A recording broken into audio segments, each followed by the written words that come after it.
ನಚಿಕೇತ 3 ಪ್ರಶ್ನೆ ಕೇಳಿದ 7 ಪ್ರಶ್ನೆ ಕೇಳಿದ.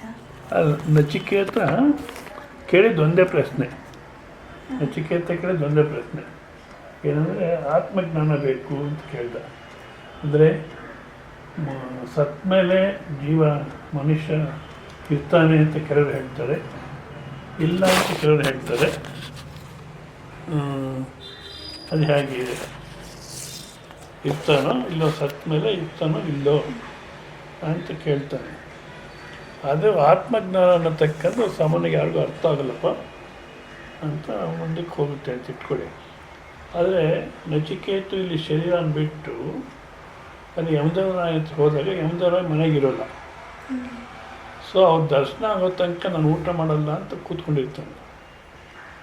ಆವಾಗ 3 ದಿವಸ ಆದಮೇಲೆ ಬರ್ತಾರೆ ಯಮಧರ್ಮರಾಯ. ಸೊ ಅವ್ರ ಹೆಂಡತಿ ಇನ್ನು ಯಾರೋ ಹೇಳ್ತಾರೆ, ಈ ಥರ ಯಾರೋ ಬ್ರಾಹ್ಮಣ ಒಟ್ಟು ಬಂದು ಉಪವಾಸ 3 ದಿವಸ ಅಂತ. ಸೊ ಅತಿಥಿ ಸತ್ಕಾರ ಅನ್ನೋದು ಗೃಹಸ್ಥಿ ಅಂದರೆ ಒಂದು ಮುಖ್ಯ.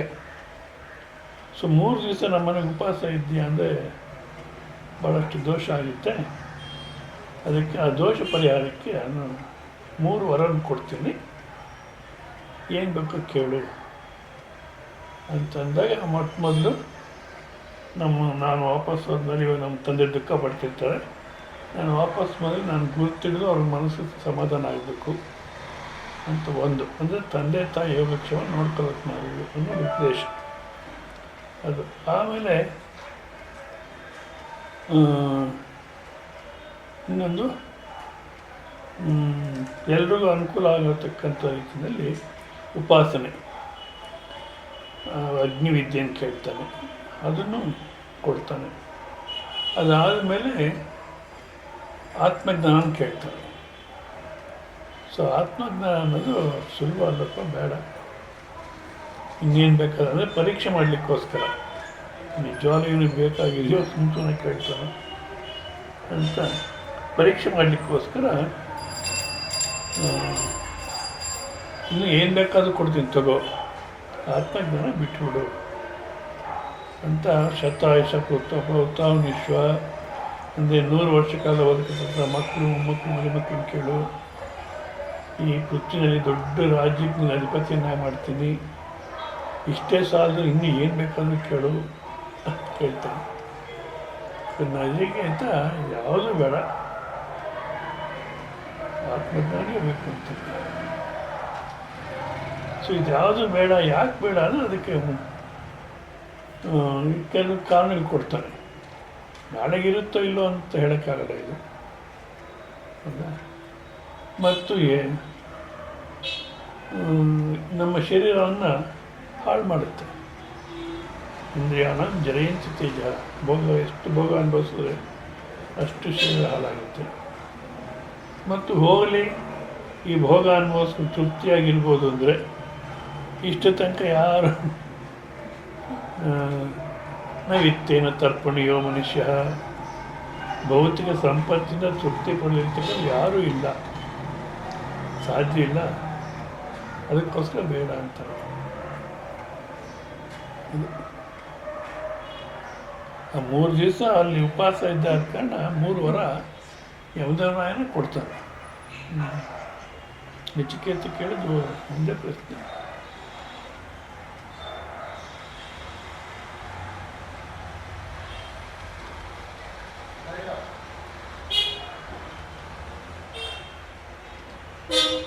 ಯೋಗದ ಬಗ್ಗೆ ಯೋಗ ಮಾಡಿದರೆ ಒಬ್ಬೊಬ್ಬರಿಗೆ ಈಗಿನ ಮಧ್ಯಂತರದಲ್ಲಿ ಇದು ಮಾಡ್ಕೊಂಡು ಯೋಗ ಮಾಡಬೇಕು, ಧ್ಯಾನದಲ್ಲಿ ಕೂತ್ರೆ ಇರುತ್ತಲ್ಲ ಅಲ್ಲಿ ಅದ್ರ ಮೇಲೆ ಗಮನ ಇಟ್ಕೊಂಡ್ರೆ ಒಂಥರ ಆ್ಯಕ್ಚುಲಿ ನಾವು ಕಣ್ಣು ಮುಚ್ಚಿದ್ರೇ ಎಲ್ಲ ಏನೂ ಕಾಣುತ್ತೆ. ಅಂಥದ್ರಲ್ಲಿ ಇಲ್ಲೇ ಧ್ಯಾನ ಮಾಡಿದಾಗ ಇಲ್ಲಿಂದ ನಮಗೆ ಒಂದು ಅನುಭವ ಆಗುತ್ತೆ ಅಂತ ಹೇಳ್ತಾರೆ. ಅಲ್ಲ, ಅದಕ್ಕೆ ಹೇಳತಕ್ಕಂಥ ಮೂಲ ಉದ್ದೇಶ ಏನಂದರೆ, ಈಗ ನೀವು ಸುಮ್ಮನೆ ಕಣ್ಮುಚ್ಕೊಂಡು ಕೂತ್ಕೊಳ್ಳಿ. ಸುಮ್ಮನೆ ಕಣ್ಮುಚ್ಕೊಂಡು ಕೂತಿದ್ರೆ ಮನಸ್ಸಿನಲ್ಲಿ ಏನೇನೋ ಬರ್ತಾ ಇರುತ್ತೆ, ಹೌದಾ. ಯಾವಾಗ ದೃಷ್ಟಿಯನ್ನು ಇಲ್ಲಿಡ್ತೀವಿ, ಒಳಗಿನ ದೃಷ್ಟಿ ಇದ್ರ ಮೇಲೆ ನಿಲ್ಲಿಸ್ತೀವೋ ಆಗ ಮನಸ್ಸು ಯೋಚನೆ ಮಾಡತಕ್ಕಂಥ ಅವಕಾಶ ಇರುತ್ತೆ. ಈಗ ಸುಮ್ಮನೆ ಕೂತು ಕಣ್ಣು ಮುಚ್ಕೊಂಡು ಏನೇನೋ ಜ್ಞಾಪಕ ಬರ್ತಿರುತ್ತೆ. ಒಂದು ವೇಳೆ ಕಣ್ಣು ಮುಚ್ಕೊಂಡು ಒಳಗಡೆ ದೃಷ್ಟಿಯನ್ನು ಸ್ವಲ್ಪ ಮನಸ್ಸನ್ನು ನಾಲ್ಕು ಮಾಡಿ ಇಲ್ಲಿ ನಿಲ್ಸಿದ್ರೆ ಯೋಚನೆ ಮಾಡೋ ಶಕ್ತಿ ಇರಲ್ಲ. ಅದಕ್ಕೋಸ್ಕರವಾಗಿ ಇಲ್ಲಿ ನಿಲ್ಲಿಸಿ ಅಂತಾರೆ. ಅದನ್ನು ಶಂಕರಾಚಾರ್ಯ ಭಗವದ್ಗೀತೆಯಲ್ಲಿ ದಿಶಶ್ಚ ಅನವಲೋಕಯನ್. ಯಾಕಪ್ಪ ಇಲ್ಲೇ ನಿಲ್ಲಿಸಿ ಅಂತ ಹೇಳ್ತಾರೆ ಅಂದರೆ ಮನಸ್ಸು ಹತ್ತ ಕಡೆ ಇತ್ತ ಕಡೆ ಹೋಗಬಾರ್ದು. ಅದಕ್ಕೋಸ್ಕರ ಒಂದೊಳ್ಳೆ ಮನಸ್ಸನ್ನು ಇಲ್ಲೇ ನಿಲ್ಲಿಸ್ಬಿಟ್ಟೋದಾದರೆ ಆಗ ಪರಮಾತ್ಮನ ಚಿಂತನೆ ಮನಸ್ಸು ಇರೋದೇ ಇಲ್ಲ, ಇಲ್ಲೇ ಇದ್ಬಿಡುತ್ತೆ. ಅಲ್ಲಿ ಮೂಲ ಉದ್ದೇಶ ಏನು? ದಿಶಶ್ಚ ಅನವಲೋಕಯನ್. ಮನಸ್ಸು ಹತ್ತಲ ಕಡೆ ಇತ್ತ ಕಡೆ ಹೋಗಬಾರ್ದು, ಆ ಹೋಗಿರೋ ನೋಡ್ಕೋಬೇಕು. ಅದಕ್ಕೋಸ್ಕರ ಅದೊಂದು ಚಿಕ್ಕು ಅಲ್ಲಿ ಮನಸ್ಸು ನಿಲ್ಲಿಸ್ಬಿಟ್ರೆ ಮನಸ್ಸು ಇನ್ನು ಬೇರೆ ಏನು ಯೋಚನೆ ಬರಲ್ಲ, ಹತ್ತಲ ಕಡೆ ಇತ್ತ ಕಡೆ ಹೋಗಲ್ಲ ಮನಸ್ಸು. ಸೊ ಆ ದೃಷ್ಟಿಯಿಂದ ಇಲ್ಲಿ ಏಕಾಗ್ರ ಮಾಡಬೇಕು ಅಂತಾರೆ. ನಾವು ಆ ಏಕಾಗ್ರತೆಯಲ್ಲಿ ಇರಬೇಕಾದ್ರೆ ನಾವು ಬೇರೆ ಪ್ರಪಂಚಕ್ಕೆ ಹೋಗ್ತೀವಿ ಅಂತ ಹೇಳ್ತಾರೆ. ಅದೆಷ್ಟು ಮಟ್ಟಿಗೆ ನಿಜ? ಅಲ್ಲ, ಅದು ಬೇರೆಯವ್ರು ಹೇಳೋದಲ್ಲ. ನೀವೇ ಕಣ್ಮುಚ್ಕೊಂಡು ಕೂತ್ಕೊಳ್ಳಿ. ಕಣ್ಮುಚ್ಕೊಂಡು ಕೂತ್ಕೊಂಡ್ರೆ ಅಲ್ಲ, ಬೇರೆ ಪ್ರಪಂಚಕ್ಕೆ ಹೋಗ್ತಾರೆ ಅಂದಾಗ ಅನ್ಯ ಪ್ರಪಂಚಕ್ಕೆ ಹೋಗ್ತಾರೆ ಅನ್ನೋ ಅಭಿಪ್ರಾಯ ಕೊಡ್ತಾರೋ ಅಥವಾ ಈ ಪ್ರಪಂಚದಲ್ಲಿ ಬೇರೆ ವಿಷಯಗಳು ಹೋಗುತ್ತೆ ಅನ್ನೋ ಅಭಿಪ್ರಾಯನೋ? ಬೇರೆ ಪ್ರಪಂಚಕ್ಕೆ ಹೋಗ್ತಾರೆ ಅನ್ನೋದಿಲ್ಲ, ಅದಿಲ್ಲ. ಮನಸ್ಸು ಬೇರೆ ವಿಷಯಗಳು ಹೋಗುತ್ತೆ. ನಾವು ಧ್ಯಾನಕ್ಕೆ ಕೂತ್ರೆ ನಿಮ್ಮ ಅನುಭವದಲ್ಲಿ ಗೊತ್ತಾಗುತ್ತೆ, ಯಾವ್ಯಾವುದೋ ಜ್ಞಾಪಕ ಬರ್ತಿರುತ್ತೆ, ಎಲ್ಲೆಲ್ಲೋ ಹೋಗ್ತಿರುತ್ತೆ ಮನಸ್ಸು. ಸೊ ಆ ರೀತಿ ಹೋಗ್ದಿರ ಇಲ್ಲಿ ನಿಲ್ಲಿಸ್ಬೇಕು ಅಂತ ಅಷ್ಟೆ. ಸೊ ಇನ್ನು ಬೇರೆ ಲೋಕಗಳು ಹೋಗ್ತಾರೆ ಅನ್ನೋದಿಲ್ಲ. ಇದು ಕೆಲವು ಸಮಾಧಿ ಸ್ಥಿತಿಗೆ ಹೋಗ್ಬೋದು, ಹಾಗೆ ಧ್ಯಾನ ಮಾಡಿಕೊಂಡು ಮನಸ್ಸನ್ನು ಇಲ್ದಿರ ಮಾಡಿಕೊಂಡು ಕೂತಿರ್ಬೋದು ಅಷ್ಟೇ. ಯಾವುದೋ ಲೋಕಕ್ಕೆ ಹೋಗ್ತಾರೆ ಅನ್ನೋದಿಲ್ಲ. ಇದು ನಾವು ಈ ಥರ ಕೂತಾಗ ನಮ್ಮ ದೇಹ ಇನ್ನೊಬ್ಬರ ದೇಹದ ಒಳಗಡೆನೂ ಹೋಗುತ್ತೆ ಅಂತಾರೆ, ಹೌದಾ? ಅದು ಪರಕಾಯ ಪ್ರವೇಶ. ಪರಕಾಯ ಈ ಪ್ರವೇಶ ಥರ ಧ್ಯಾನದಲ್ಲಿ ಕೂತಾಗ ಕೇಳಿ ಪರಕಾಯ ಪ್ರವೇಶ ಅಂತ ಒಂದಿದೆ. ಶಂಕರಾಚಾರ್ಯ ಮಾಡಿದ್ರು ಅಂತ ಹೇಳ್ತಾರೆ, ಅದನ್ನು ಭಾಳಷ್ಟು ಜನ ಒಪ್ಪಲ್ಲ. ಯಾಕೆಂದರೆ ಶಂಕರಾಚಾರ್ಯರು ಈಗ ಆತ್ಮಜ್ಞಾನ ಅಂದಾಗ ನಮ್ಮ ಸ್ವರೂಪದ ಬಗ್ಗೆ ತಿಳುವಳಿಕೆ ಬರುತ್ತೆ ಅಷ್ಟೇ. ತಿಳುವಳಿಕೆ ಬರುತ್ತೆ, ಮತ್ತು ಇನ್ನೇನೋ ತಿಳ್ಕೋಬೇಕು, ಇನ್ನೇನೋ ಮಾಡಬೇಕು ಅನ್ನತಕ್ಕಂಥ ಧಾವಂತ ಇರೋಲ್ಲ. ಅದನ್ನೇನು ಮಾಡ್ಯಾರ ಕೆಲವರು, ಆತ್ಮಜ್ಞಾನ ತಿಳ್ಕೊಂಡು ಅವ್ರಿಗೆಲ್ಲ ಅನುಭವನೂ ಇರುತ್ತೆ ಅಂದ್ಬಿಟ್ಟು ಶಂಕರಾಚಾರ್ಯ ಭಾಳ ಚಿಕ್ಕ ವಯಸ್ಸಲ್ಲೇ ಸನ್ಯಾಸ ತೊಗೊಂಡಿದ್ರು. ಹಾಗಿದ್ಮೇಲೆ ನಿಮಗೆ ಸ್ತ್ರೀ ಜೊತೆಯಲ್ಲಿ ಕುಡಿರೋ ಅನುಭವ ಇದೆಯೋ? ಇಲ್ಲ, ಅಂದಮೇಲೆ ನೀವು ಜ್ಞಾನಿ ಅಲ್ಲ ಅಂತೇನೋ ಹೇಳಿ ಅವ್ರು ಮತ್ತೆ ಯಾವುದೋ ಸ್ತ್ರೀ ರಾಜನ ಶರೀರದಲ್ಲಿ ಹೋಗಿ ಆ ರಾಜನ ಇವರ ಹತ್ರ ಹೆಂಡತಿ ಹತ್ರ ಅನುಭವ ಪಡೆದು ಬಂದರು ಅಂತ ಕತೆ ಬರೀತಾರೆ. ಅದೆಲ್ಲ ಸರಿಯಲ್ಲ ಒಂದು. ಮತ್ತು ನಾವು ಧ್ಯಾನದಲ್ಲಿ ಕೂತ್ರೆ ಇನ್ನೊಬ್ಬರ ಶರೀರಕ್ಕೆ ಹೋಗೋಕ್ಕಾಗಲ್ಲ. ಅದನ್ನು ಬೇರೆ ವಿದ್ಯೆ ಇದೆ, ಕಲಿಬೇಕಷ್ಟೆ. ಧ್ಯಾನದಲ್ಲಿ ಕೂತ್ರೆ ಇಷ್ಟೇ ಆಗೋದು ಒಂದು.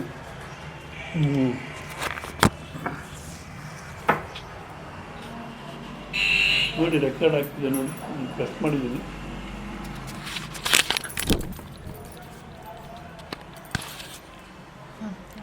ಸರಿ. ಸೊ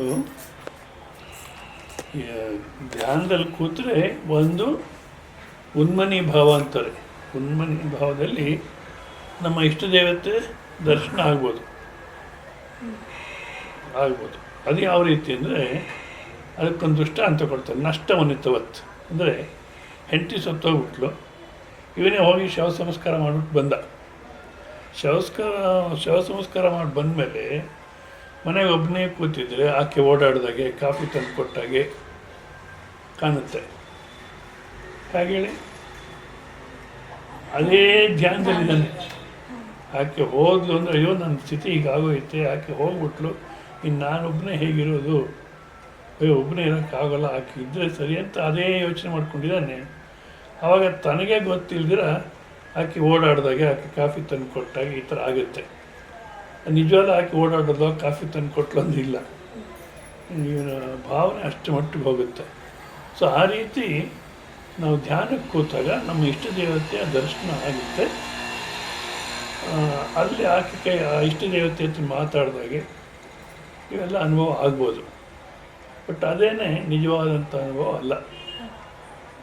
ಸಮಾಧಿ ಸ್ಥಿತಿ ತನಕ ಹೋಗಿ ಮತ್ತೆ ಸಮಾಧಿ ಸ್ಥಿತಿಯಿಂದ ಎದ್ಮೇಲೆ ಇಷ್ಟೊತ್ತು ಆನಂದವಾಗಿದ್ದೆ, ಎದ್ದ ತಕ್ಷಣ ಸಮಸ್ಯೆ ಶುರುವಾಗುತ್ತೆ.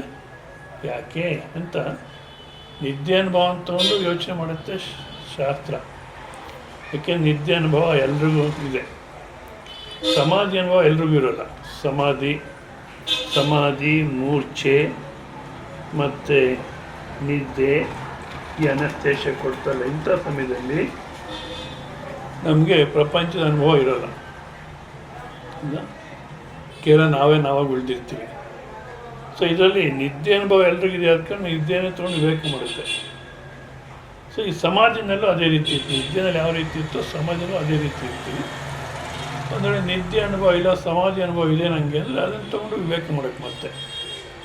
ಸೊ ಅದಕ್ಕೆ ನಾನು ಧ್ಯಾನದಲ್ಲಿ ಕೂತ್ಕೊಂಡ್ರೆ ಒಂದು ಮನಸ್ಸು ಏಕಾಗ್ರತೆ ಬರುತ್ತೆ, ಹೊರಗಿನ ಪ್ರಪಂಚದ ಹವ್ಯಾಸವನ್ನು ಬಿಡುತ್ತೆ, ಹೊರಗಿನ ಪ್ರಪಂಚದ ಹವ್ಯಾಸವನ್ನು ಬಿಟ್ಟು ಅಂತರ್ಮುಖವಾಗುತ್ತೆ ಮತ್ತು ಅದು ಸಮಾಧಿ ಸ್ಥಿತಿ ತನಕ ಹೋಗ್ಬೋದು. ಅಷ್ಟೆಲ್ಲ ಮಾಡಿದಾಗ ನಮಗೆ ಅಂತಃಕರಣ ಇದನ್ನು ಅರ್ಥ ಮಾಡ್ಕೊಳ್ಳೋಕ್ಕೆ ತಯಾರಾಗುತ್ತೆ. ಅಷ್ಟೇ ಹೊರತು ಎಲ್ಲೋ ವಿಚಿತ್ರ ಅಂತ ಲೋಕಗಳಿಗೆ ಹೋಗ್ತೀವಿ ಅದೆಲ್ಲ ಏನಿಲ್ಲ. ಧ್ಯಾನಕ್ಕೂ ಧ್ಯಾನ ಯೋಗಕ್ಕೂ ಏನು ವ್ಯತ್ಯಾಸ? ಧ್ಯಾನಕ್ಕೂ ಧ್ಯಾನ ಯೋಗಕ್ಕೂ ಏನು ವ್ಯತ್ಯಾಸ? ಅಲ್ಲ, ಇವಾಗ ಧ್ಯಾನ ಅಂದಾಗ ಅದು ಯಾವ ಅರ್ಥದಲ್ಲಿ ಶಬ್ದ ಉಪಯೋಗಿಸ್ತಾರೆ ಅನ್ನೋದು ಮುಖ್ಯ. ಈಗ ಧ್ಯಾನ ಅಂದರೆ ಯಾವುದೋ ಮಾಡೋದು ಅನ್ನೋ ಅರ್ಥದಲ್ಲಿ ಉಪಯೋಗಿಸಿದ್ರೆ ಆಗ ಅದು ಕರ್ತೃತಂತ್ರ ಧ್ಯಾನ. ಹೌದಾ? ಅದು ಏನು ಮಾಡುತ್ತೆ, ನಮ್ಮನ್ನು ಅಂತಃಕರಣ ಶುದ್ಧಿ ಮಾಡಿ, ಅಂದರೆ ಹೊರಗಿನ ಪ್ರಪಂಚವನ್ನು ಬಿಡಿಸಿ ಅಂತರ್ಮುಖ ಮಾಡಿ ಸೊ ಸ್ವರೂಪವನ್ನು ಅರ್ಥ ಮಾಡ್ಕೊಳ್ಳಿಕ್ಕೆ ತಯಾರು ಮಾಡುತ್ತೆ. ಧ್ಯಾನ ಅರ್ಥ ಮಾಡ್ಕೊಳ್ಳಿಕ್ಕೆ ಅಂದರೆ ಈ ಶ್ರವಣನ ಅರ್ಥ ಮಾಡ್ಕೊಳ್ಳಿಕ್ಕೆ ತಯಾರು ಮಾಡುತ್ತೆ. ಅರ್ಥ ಮಾಡ್ಕೊಂಡ್ಮೇಲೆ ಆ ಸ್ವಸ್ವರೂಪದಲ್ಲಿ ಸೇರೋಗ್ತೀವಿ. ಅದು ಫಸ್ಟು ಕರ್ತೃತಂತ್ರ ಧ್ಯಾನ ಅಂತಃಕರಣ ತಯಾರು ಮಾಡಲಿಕ್ಕೆ. ನಂತರ ವಸ್ತುತಂತ್ರ, ನಮ್ಮ ಸ್ವರೂಪನ ಅರ್ಥ ಮಾಡ್ಕೊಳ್ಳೋದು. ಸೊ ಅರ್ಥ ಮಾಡಿಕೊಂಡಾಗ ಈ ಅಹಂಕಾರ ಅನ್ನತಕ್ಕಂಥದ್ದು ಸ್ವರೂಪದಲ್ಲಿ ಸೇರಿ ಹೋಗುತ್ತೆ ಅನ್ನೋ ಅರ್ಥದಲ್ಲಿ ಯೋಗ ಅಂತಾರೆ.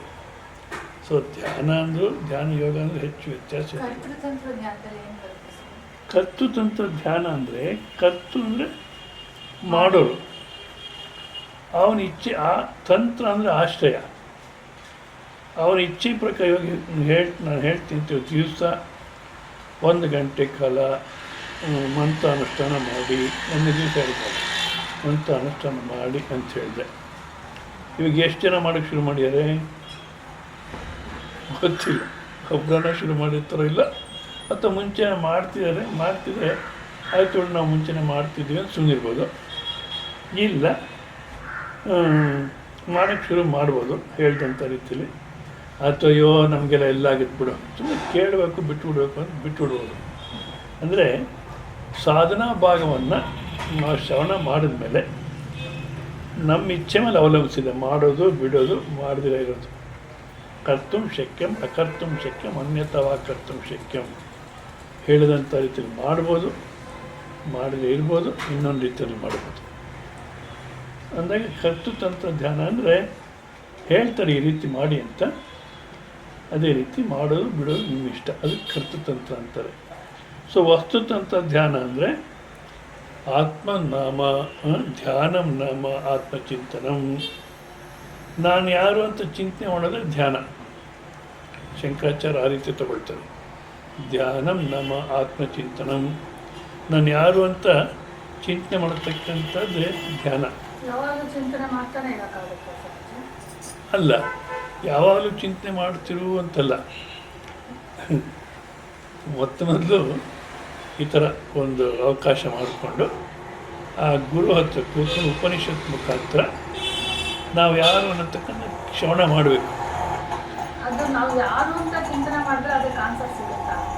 ಕೇಳಿ, ನಾವು ಯಾರು ಅಂತ ಚಿಂತನೆ ಮಾಡಲಿಕ್ಕೆ ಪ್ರಾರಂಭ ಮಾಡಿದರೆ ಆನ್ಸರ್ ಸಿಗಲ್ಲ. ಕೆಲವರು ಏನು ಮಾಡ್ತಾರೆ, ಇವಾಗ ರಮಣ ಮಹರ್ಷಿಗಳ ಫಾಲೋಯರ್ಸ್ ಕೆಲವರು ನಾನು ಯಾರು ಅಂತ ಒಂದು ಸ್ವಲ್ಪ ಹೊತ್ತು ಹೇಳ್ಕೊಳ್ತಾರೆ. ಆಮೇಲೆ ನಾನು ಬ್ರಹ್ಮ ಅಂತ ಶುರು ಮಾಡ್ತಾರೆ.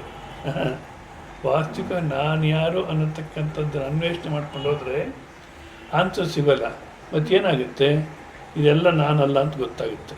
ಶರೀರ, ಇಂದ್ರಿಯ, ಬುದ್ಧಿ, ಮನಸ್ಸು, ಅಹಂಕಾರ ಇದು ಯಾವುದು ನಾನಲ್ಲ. ಇವೆಲ್ಲವನ್ನು ತೆಗೆದುಹಾಕಿದ್ಮೇಲೆ ಯಾವುದು ಉಳಿಯುತ್ತೋ ಅದೇ ನಾನು. ಅದನ್ನು ತಿಳ್ಕೊಳ್ಳೋಕ್ಕಾಗಲ್ಲ, ಯಾಕೆಂದ್ರೆ ನಮ್ಮ ಸ್ವಸ್ಥರದ್ದು ಉಳಿದೋಗ್ತೀವಿ. ಇವಾಗ ಅದಕ್ಕೆ ಅರ್ಥ ಆಗಲಿಕ್ಕೆ ನಿದ್ದೆ ಅನುಭವ ಅಂತಂದು ವಿಶ್ಲೇಷಣೆ ಮಾಡ್ತಾರೆ. ಇವಾಗ ನಿದ್ದೆನಲ್ಲಿ ನೀವು ಇದ್ದೀರಾ, ಹೌದಲ್ಲ? ಅನುಭವ ಇದೆಯೋ ಇಲ್ಲ? ಅದನ್ನು ನೋಡಿದ್ದೀರೋ?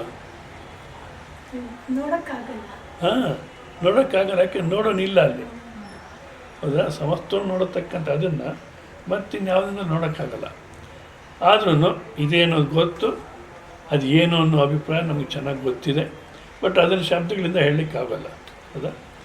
ಆ ಥರ ನಾನು ಯಾರು ಅನ್ನತಕ್ಕಂಥದ್ದು ನಾವು ಚಿಂತನೆ ಮಾಡಬೇಕಾದ್ರೆ ಶ್ರವಣದಲ್ಲೇ, ಈ ಉಪನಿಷತ್ತುದೆಲ್ಲ ಶ್ರವಣ ಮಾಡಿಸ್ತಾರಲ್ಲ ಆ ಸಮಯದಲ್ಲೇ. ಅದು ಆದಮೇಲೆ ಮನನ ಮಾಡಬೇಕು. ಮನನ ಅಂದರೆ ಈ ರೀತಿ ಹೇಳಿದ್ರು ಆ ರೀತಿ ಇದೆಯೇ ಅಂತ ಅನುಭವಪೂರ್ವಕ ಚಿಂತನೆ ಮಾಡಬೇಕು. ಈ ಶ್ರವಣ ಕಾಲದಲ್ಲೇ ಅದು ನಿಶ್ಚಯ ಆಗಿಬಿಟ್ಟಿದ್ರೆ ಮತ್ತೇನು ಮಾಡಬೇಕಾದಿಲ್ಲ. ಅವ್ರು ಹೇಳಿರ್ತಾರೆ, ಅದನ್ನು ನಾವು ಸರಿಯಾಗಿ ಕೇಳಲಿಲ್ಲ, ಮತ್ತು ಅವ್ರು ಹೇಳೋದೇ ಸರಿಯಾಗಿ ಹೇಳಲಿಲ್ಲ ಅಂದಾಗ ನಾವು ಮತ್ತೆ ಚಿಂತನೆ ಮಾಡಬೇಕು. ಆವಾಗ ನಮಗೆ ಸ್ಪಷ್ಟ ಆಗುತ್ತೆ. ಆವಾಗ ಆಗಲಿಲ್ಲ ಅಂದರೆ ಏಕಾಂತದಲ್ಲಿ ಕೂತ್ಕೊಂಡು ಹೊರಗಿನ ಜಗತ್ತನ್ನ ಬಿಡಿಸ್ಕೊಳ್ತಾ ಹೋಗಬೇಕು. ಒಳಗೆ ಹೋದಾಗ ಅಹಂಕಾರದ ತನಕ ಬಿಡಿಸ್ಕೊಂಡು ಸ್ವಸ್ಥರದ್ದು ಉಳಿತೀವಿ. ಸೊ ಅದನ್ನು ವಸ್ತುತಂತ್ರ ಧ್ಯಾನ ಅಂತಾರೆ.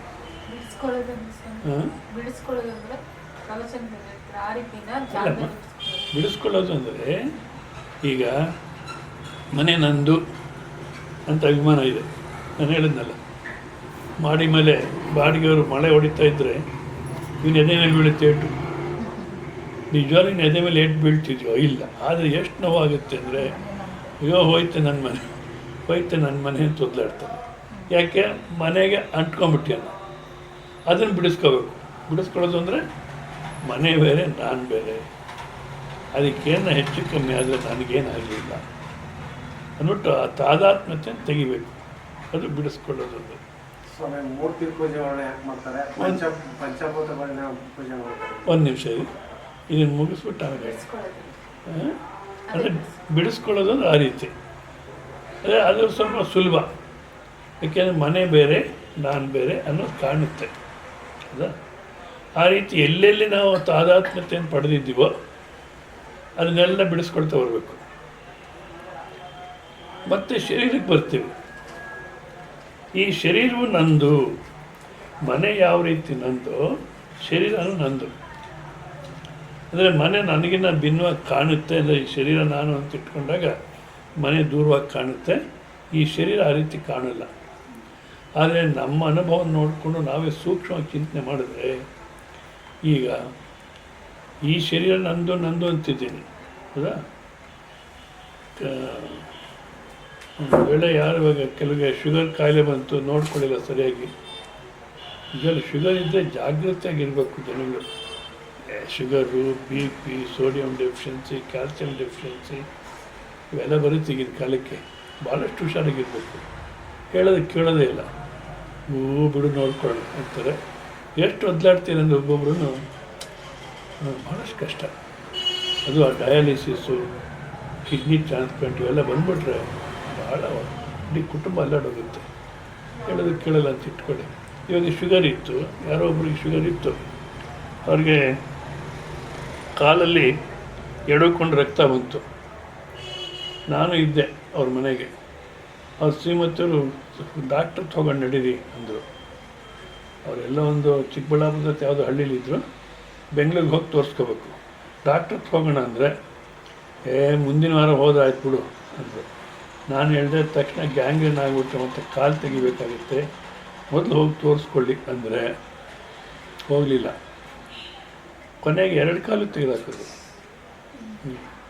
ಇವಾಗ 2 ಕಾಲು ತೆಗೆದುಹಾಕಿದ್ರು ನಾನು ಇದ್ದೀನಿ ಅನ್ನೋದರಲ್ಲಿ ಏನಾದ್ರು ಕಮ್ಮಿ ಆಗುತ್ತೋ? ನಾನು ಇದ್ದೀನಿ ಅನ್ನೋದ್ರಲ್ಲಿ ಅಷ್ಟೇ ಇರುತ್ತೋ ಇಲ್ಲ ಅಂದಾಗ ಏನಾಯಿತು, ಶರೀರ ನಾನಲ್ಲ. ಒಂದು ವೇಳೆ ಶರೀರವೇ ನಾನಾಗಿದ್ದರೆ ನಾನು ಇದ್ದೀನಿ ಅನ್ನೋದ್ರಲ್ಲಿ ಅರ್ಧ ಕಮ್ಮಿ ಆಗಬೇಕು. ಇಲ್ಲ ಹೌದಾ? ಕೈ ತೆಗೆದಾಕೋದಿರ್ತೀವಿ, ಕಾಲು ತೆಗೆದಾಕೋದಿರ್ತೀವಿ. ಈಗ ಮೊನ್ನೆ ಲಂಡನ್ನಲ್ಲಿ ಒಂದು ಕೇಸ್ ನಡೆದಿದೆ. ತಲೆ ಆಕ್ಸಿಡೆಂಟಲ್ಲಿ ತಲೆ ಪಕ್ಕಕ್ಕೆ ಬಿದ್ದುಬಿಟ್ಟಿದೆ. ಆ ಸಮಯಕ್ಕೆ ಯಾರೋ ಡಾಕ್ಟ್ರ್ ಹೋಗ್ತಾ ಇದ್ದಾನಲ್ಲಿ, ಆ ಕಣ್ಣು ಅಲ್ಲಾಡಿಸ್ತಿತ್ತಂತೆ ಆ ತಲೆಯಲ್ಲಿ. ಇನ್ನೂ ಜೀವತ್ವ ಇದೆ ಅಂದ್ಬಿಟ್ಟು ತಕ್ಷಣ ಶರೀರನೂ ತಲೆನ ಎರಡು ತೊಗೊಂಡೋಗಿ ಆಸ್ಪತ್ರೆಗೆ ತೊಗೊಂಡೋಗಿ ಜೋಡಿಸಿದ್ದಾರೆ. ನನಗೇನಾಯಿತು, ತಲೆ ಬೇರೆ ಆದರೂ ಇರ್ತೀನಿ. ಸ್ವಾಮಿ ಮನೆಯಲ್ಲಿ ಮೊಳೆ ಹೊಡಿಬೇಕಾದ್ರೆ ಅವನಿಗೆ ನೋವು ಆಗದೆ ಇರೋದು ನೋವು ಅನ್ಕೊಂಡ, ಆದ್ರೆ ಶರೀರದಲ್ಲಿ ಆದಾಗ ನೋವು ಕೇಳಿ ಇವಾಗ ಮಳೆ ಹೊಡೆದಾಗ ಅವ್ನು ನಿಜವಾಗ್ಲೂ ಏಟ್ ಬೀಳಲಿಲ್ಲ, ಆದರೂ ನೋವು ತಿಂದ. ನಿಜವಾಗ್ಲೂ ಇಲ್ಲೂ ಅಷ್ಟೇ, ಶರೀರದಲ್ಲಿ ನಮ್ಗೆ ಏಟ್ ಬಿದ್ರೂ ಇದೆ, ನೋವಿದೆ. ನೋವೆಲ್ಲಿದೆ? ಇವಾಗ ಮೊಣಕಾಲಲ್ಲಿ ನೋವಿದೆ ಹೌದಾ? ಆ ಮೊಣಕಾಲಲ್ಲಿರತಕ್ಕಂಥ ನೋವನ್ನು ನಾವೇನು ಮಾಡಬೇಕು, ವಿಷೀಕರಿಸಿ ನೋಡಬೇಕು. ವಿಷೀಕರಿಸಿ ನೋಡೋದಂದರೆ ನೋವೆಲ್ಲಿದೆ, ಮೊಣಕಾಲಿನಲ್ಲಿದೆ, ಅಲ್ಲಿಗೆ ಇಟ್ಟಿರ್ಬೇಕು ಅದನ್ನು. ಸೊ ಅಲ್ಲಿಗೆ ಏನು ಟ್ರೀಟ್ಮೆಂಟ್ ಬೇಕೋ ಏನು ಬೇಕೋ ಮಾಡೋಣ. ಬಟ್ ನಾವೇನು ಮಾಡ್ತೀವಿ, ಅಯ್ಯೋ ನನಗೆ ನೋವು, ನನ್ನ ಯಾರು ನೋಡೋರಿಲ್ಲ, ನಾನು ಕೇಳೋರಿಲ್ಲ, ಶುರು ಮಾಡಿಬಿಡ್ತೀವಿ. ಅಂದರೆ ಇಲ್ಲಿರತಕ್ಕಂಥ ನೋವನ್ನು ಇಡೀ ಶರೀರಕ್ಕೆ ಹಾಕ್ಕೊಂಡು ಹೌದಾ, ಇಡೀ ಶರೀರಕ್ಕೆ ಹಾಕ್ಕೊಂಡು ಮನಸ್ಸು ಬುದ್ಧಿಗೂ ಹಾಕ್ಕೊಂಡು ಆತ್ಮಕ್ಕೂ ಹಾಕ್ಕೊಂಡು ನನಗೆ ನೋವು ಅಂತ ಒದ್ದಾಡ್ತೀವಿ. ಪ್ರತಿಯೊಂದನ್ನು ವಿಷೀಕರಿಸಬೇಕು ಹೌದಾ? ಶರೀರದಲ್ಲೂ ಅಷ್ಟು ನೋವಿದೆ, ಇಲ್ಲ ಅಂತಲ್ಲ, ಬಟ್ ಅದನ್ನು ಅಲ್ಲಿಗೆ ವಿಷೀಕರಿಸಬೇಕು. ಅದನ್ನು ವಿಪರೀತ ಮಾಡ್ಕೊಂಬಿಟ್ಟು ನನಗೆ ನೋವಿದೆ ಅನ್ನೋ ಥರ ಫೀಲ್ ಮಾಡಬಾರ್ದು. ಇದು ಒಂದು. ಮತ್ತು ಇದರಲ್ಲಿ ಚೆನ್ನಾಗಿ ಅರ್ಥ ಆಗುತ್ತೆ ನೋಡಿ. ನನಗೂ ಭಾಳಷ್ಟು ಜನ ಕೇಳ್ತಿರ್ತಾರೆ, ಇವಾಗ ಯಾರನ್ನ ಸಾಮಾನ್ಯವಾಗಿ ಪ್ರಯಾಣ ಮಾಡಿ ಬಂದ್ಬಿಟ್ರು ಅಂದರೆ ಓಹೋ ಏನು ಮಲಗಿಬಿಡ್ತಾರೆ. ಅದು ಯಾರೋ ಒಂದು ಕುಟುಂಬದಲ್ಲಿ ಗಂಡ ಹೆಂಡತಿ ಇಬ್ಬರು 6 ಕಿಲೋಮೀಟರ್ಸ್ ಹೋಗಿ ಬರ್ತಾರೆ ಸ್ಕೂಟ್ರಲ್ಲಿ, 6 ಕಿಲೋಮೀಟ್ರೆ ಹೋಗಿ ಅವ್ರು ಯಾರ ತಂಗಿನ ಯಾರನ್ನ ಮಾತಾಡ್ಸ್ಕೊಂಡು ಬರ್ತಾರೆ. ಬಂದ ತಕ್ಷಣ ಮಲಗಿಬಿಡ್ತಾರೆ. ಸಾಕಷ್ಟು ಆಯಾಸ ಆಗ್ಬಿಡ್ತು, ಸುಸ್ತಾಗ್ಬಿಡ್ತು ಹೋಗಿ ಅಂತ. ಮತ್ತು ಯಾರು ಮಾತಾಡ್ಸೋದು ಯುದ್ಧನೇ. ಸರ್ ಅದೇ ನಾನು ವಿಶಾಖಪಟ್ಟಣದಿಂದ ಬೆಂಗಳೂರು ಬಂದು ಬೆಂಗಳೂರಿಂದ ಅವ್ರಿಗೆ ಹೋಗ್ತೀನಿ ಹೀಗೆ ಮಾತಾಡ್ತಾ ಕೂತಿರ್ತೀನಿ. ಅವಾಗ ಅವ್ರು ಅಂತಾರೆ, ನಾವು 6 ಕಿಲೋಮೀಟ್ರ್ ಹೋಗ್ಬಿಟ್ಟು ಬರ್ತೀವಿ, ಏನು ಸುಸ್ತು ಅಂತ ಒದ್ದಾಡ್ತೀವಿ, ಎಲ್ಲರೂ ರೇಗ್ತೀವಿ. ಈ ಸ್ವಾಮಿ ಇಲ್ಲಿ ವಿಶಾಖಪಟ್ಟಣದ ರಾತ್ರೆಲ್ಲ ಪ್ರಯಾಣ ಮಾಡ್ಕೊಂಡು ಬಂದಿದ್ದಾರೆ. ಆ ಬೆಂಗಳೂರಿಂದ ಮತ್ತು ಬಸ್ಸಲ್ಲಿ 2-3 ಗಂಟೆ ಇಲ್ಲಿಗೆ ಬಂದಿದ್ದಾರೆ, ಮಾತಾಡ್ಕೊಂಡು ಕೂತಿದ್ದಾರೆ. ಇದು ಆಯಾಸ ಆಗಲ್ವಾ ಅಂತ. ಇನ್ನು ಏನು ಮಾಡ್ತೀವಿ ಅಂದರೆ, ಪ್ರಯಾಣ ಮಾಡೋದು ಯಾವುದು? ಬೈಕೋ ಏನಾದರೂ ಮಾಡಿ. ಹಾಂ, ಕನಿಷ್ಠ ಪಕ್ಷ ನಾವು ಸ್ಕೂಟ್ರಲ್ಲಿ ಹೋದರೆ ನಾವು ಡ್ರೈವ್ ಮಾಡೋದು ಸ್ವಲ್ಪ ಆಯಾಸ ಆಗ್ಬೋದು ಹೌದಾ? ಈ ಬಸ್ಸಲ್ಲಿ ಟ್ರೈನಲ್ಲಿ ಹೋದರೆ ಪ್ರಯಾಣ ಮಾಡೋದು ಯಾವುದು? ಬಸ್ಸು ಅಥವಾ ಟ್ರೈನು ಹೌದಾ? ನಾವು ಸುಮ್ಮನೆ ಕೂತಿತ್ತು ಒಳಗಡೆ, ಶರೀರ ಸುಮ್ಮನೆ ಕೂತಿರುತ್ತೆ. ಸುಮ್ಮನೆ ಕೂತಿದ್ದು ಪರವಾಗಿಲ್ಲ, ಈ ಬಂದಿದ್ದೆಲ್ಲ ಕೊಂಡ್ಕೊಂಡು ತಿಂತಾ ಇರುತ್ತೆ ಹೌದಾ? ಅದೆಲ್ಲ ಆಯಾಸ ಆಗುತ್ತೆ ಅಷ್ಟೇ. ಬಟ್ ಶ್ರವಣ ನಾವೇನು ಮಾಡ್ತೀವಿ, ನಾನೇ ಪ್ರಯಾಣ ಮಾಡಿಬಿಟ್ಟೆ, ಶರೀರನೂ ಪ್ರಯಾಣ ಮಾಡಿಲ್ಲ, ಸುಮ್ಮನೆ ಕೂತಿತ್ತು ಟ್ರೈನಲ್ಲಿ ಬಸ್ಸಲ್ಲಿ. ಬಟ್ ಅದನ್ನೇನು ಮಾಡ್ತೀವಿ, ನಾನು ಅಲ್ಲಿಂದ ವಿಶಾಖದಿಂದ ಬರಬೇಕಾದ್ರೆ ಸುಸ್ತಾಗ್ಬಿಡ್ತು ನನಗೆ, ಏನೋ ಓಡಾಡ್ತೀವಿ. ಇದು ಈ ತಾದಾತ್ಮ್ಯತೆ. ನಾವು ಅದು ಅಲ್ಲದಿದ್ರೂ ಅದೇ ನಾವಾಗ್ಬಿಡ್ತೀವಿ ಮನಸ್ಸಿನ ಭಾವನೆಯಿಂದ. ಅದನ್ನು ಬಿಡಿಸ್ಕೊಳ್ಳೋದು ಅಂತ ಅದು. ಇದಕ್ಕೆ ನಾನು ಭಾಳ ಸಲ ದೃಷ್ಟಾಂತ ಕೊಟ್ಟಿರ್ತೀನಿ ಸುಲಭನಾಗಿ ಅರ್ಥ ಆಗಲಿಕ್ಕೆ. ಟಿ ವಿ ನೋಡ್ತಾ ಕೂತಿರ್ತಾರೆ, ಸರಿ ಆಕೆ ಹೇಳ್ತಾ ಇರ್ತಾಳೆ ಏನೋ ದುಃಖ. ಅಷ್ಟೊತ್ತಿಗೆ ಯಜಮಾನರು ಬರ್ತಾರೆ, ಯಾಕೆ ಟಿ ವಿ ನೋಡಿ ಸುಮ್ಮನೆ ಹೊತ್ತು ಸಾಯ್ತೀಯ, ಏನು ನೀನು ಬಂದುನಾ ಬಳಗನ ಅಂತ. ಆಕೆ ಹೇಳ್ತಾಳೆ, ಕ್ರಿಕೆಟ್ ಯಾರನ್ನ ಸ್ಕೋರ್ ಮಾಡಿದ್ರೆ ನೀವು ಎಗರೆಗರೆ ಬೀಳ್ತೀರ, ಅವ್ರೇನು ನಿಮ್ಮ ಬಂಧುನ ಬಳಗನ, ಇಬ್ಬರು ಒಂದೇ. ಅಂದರೆ ಯಾವ ನಮಗೆ ಸಂಬಂಧ ಇಲ್ವೋ, ಯಾವ್ದು ಮುಖ್ಯ ಅಲ್ವೋ ಅದರ ಮೇಲೆ ಒಂದಾಗ್ಬಿಟ್ಟಿದ್ದೀವಿ, ಮಾನಸಿಕ ಒಂದಾಗ್ಬಿಟ್ಟಿದ್ದೀವಿ. ಸೊ ಆ ತಾದಾತ್ಮ್ಯತೆ ಬಿಡಿಸ್ಕೊಂಡು ಹೋಗ್ಬೇಕು. ಅದು ಇಲ್ಲಿನ ತನಕ ಹೊರಗಿನ ವಸ್ತುಗಳು ಶರೀರ, ಇಂದ್ರಿಯ, ಬುದ್ಧಿ, ಮನಸ್ಸು, ಅಹಂಕಾರ ಅಲ್ಲಿ ತನಕ ಬಿಡಿಸ್ಕೋಬೇಕು. ಬಿಡಿಸ್ಕೊಂಡು ಅಷ್ಟೆಲ್ಲ ನಾನಲ್ಲ ಮತ್ತು ಅವೆಲ್ಲ ಸತ್ಯ ಅಲ್ಲ ಅನ್ನೋ ನಿಶ್ಚಯ ಆದರೆ ಇನ್ನೇನು ಉಳಿಯುತ್ತೋ ಅದೇ ನಾನು. ಅದ್ರ ಬಗ್ಗೆ ಇನ್ನೇನು ಮಾಡೋ ಅವಶ್ಯಕತೆ ಇಲ್ಲ. ಇದು ಈ ರೀತಿ ಮಾಡಬೇಕು. ಆಮೇಲೆ ನೀವೇನು ಕೇಳಿದ್ರಿ? ಮೂರ್ತಿ ಪೂಜೆನ ಯಾಕೆ ಮಾಡ್ತಾರೆ ಜಾಸ್ತಿ ಜನ? ಮೂರ್ತಿ ಪೂಜೆ ಪಂಚಭೂತಗಳೇ ದೇವರಲ್ವಾ? ಹೌದೌದು. ಕೇಳಿ, ಮೊಟ್ಟ ಮೊದಲು ದೈವಿಕ ಭಾವನೆ ಅನ್ನತಕ್ಕಂಥದ್ದು ಬರಲ್ಲ ದೃಢವಾಗಿ. ಸೊ ಯಾರನ್ನ ಈ ಥರ ಸತ್ಸಂಗ, ಒಳ್ಳೆಯವರ ಸಹವಾಸ ಮಾಡಿದಾಗ ಒಂದು ಸ್ವಲ್ಪ ದೈವಿಕ ಭಾವನೆ ಬರುತ್ತೆ. ಬಂದ್ರೂ ಆ ನಿರಾಕಾರ ತತ್ವನ ಅರ್ಥ ಮಾಡ್ಕೊಳ್ಳಿಕ್ಕಾಗಲ್ಲ. ಯಾಕೆ ಕಣ್ಣಿಗೆ ಕಾಣಲ್ಲ, ಅದು ಮನಸ್ಸು ಬುದ್ಧಿಗೆ ವಿಷಯವಾಗಲ್ಲ, ವಾಸನೆ ನೋಡಿ ತಿಳ್ಕೊಳಕ್ಕಾಗಲ್ಲ, ಮುಟ್ಟಿ ನೋಡಲಿಕ್ಕಾಗಲ್ಲ ಅಲ್ವಾ? ಸೊ ಇಂಥದ್ದನ್ನು ಪ್ರಾರಂಭದಲ್ಲಿ ಒಂದು ಯಾವುದೋ ವಸ್ತು ಇದೆ ಅನ್ಬೇಕಾದ್ರೆ, ದೈವ ಇದೆ ಅನ್ಬೇಕಾದ್ರೆ ನಮ್ಗೆ ಅರ್ಥವಾಗಲ್ಲ.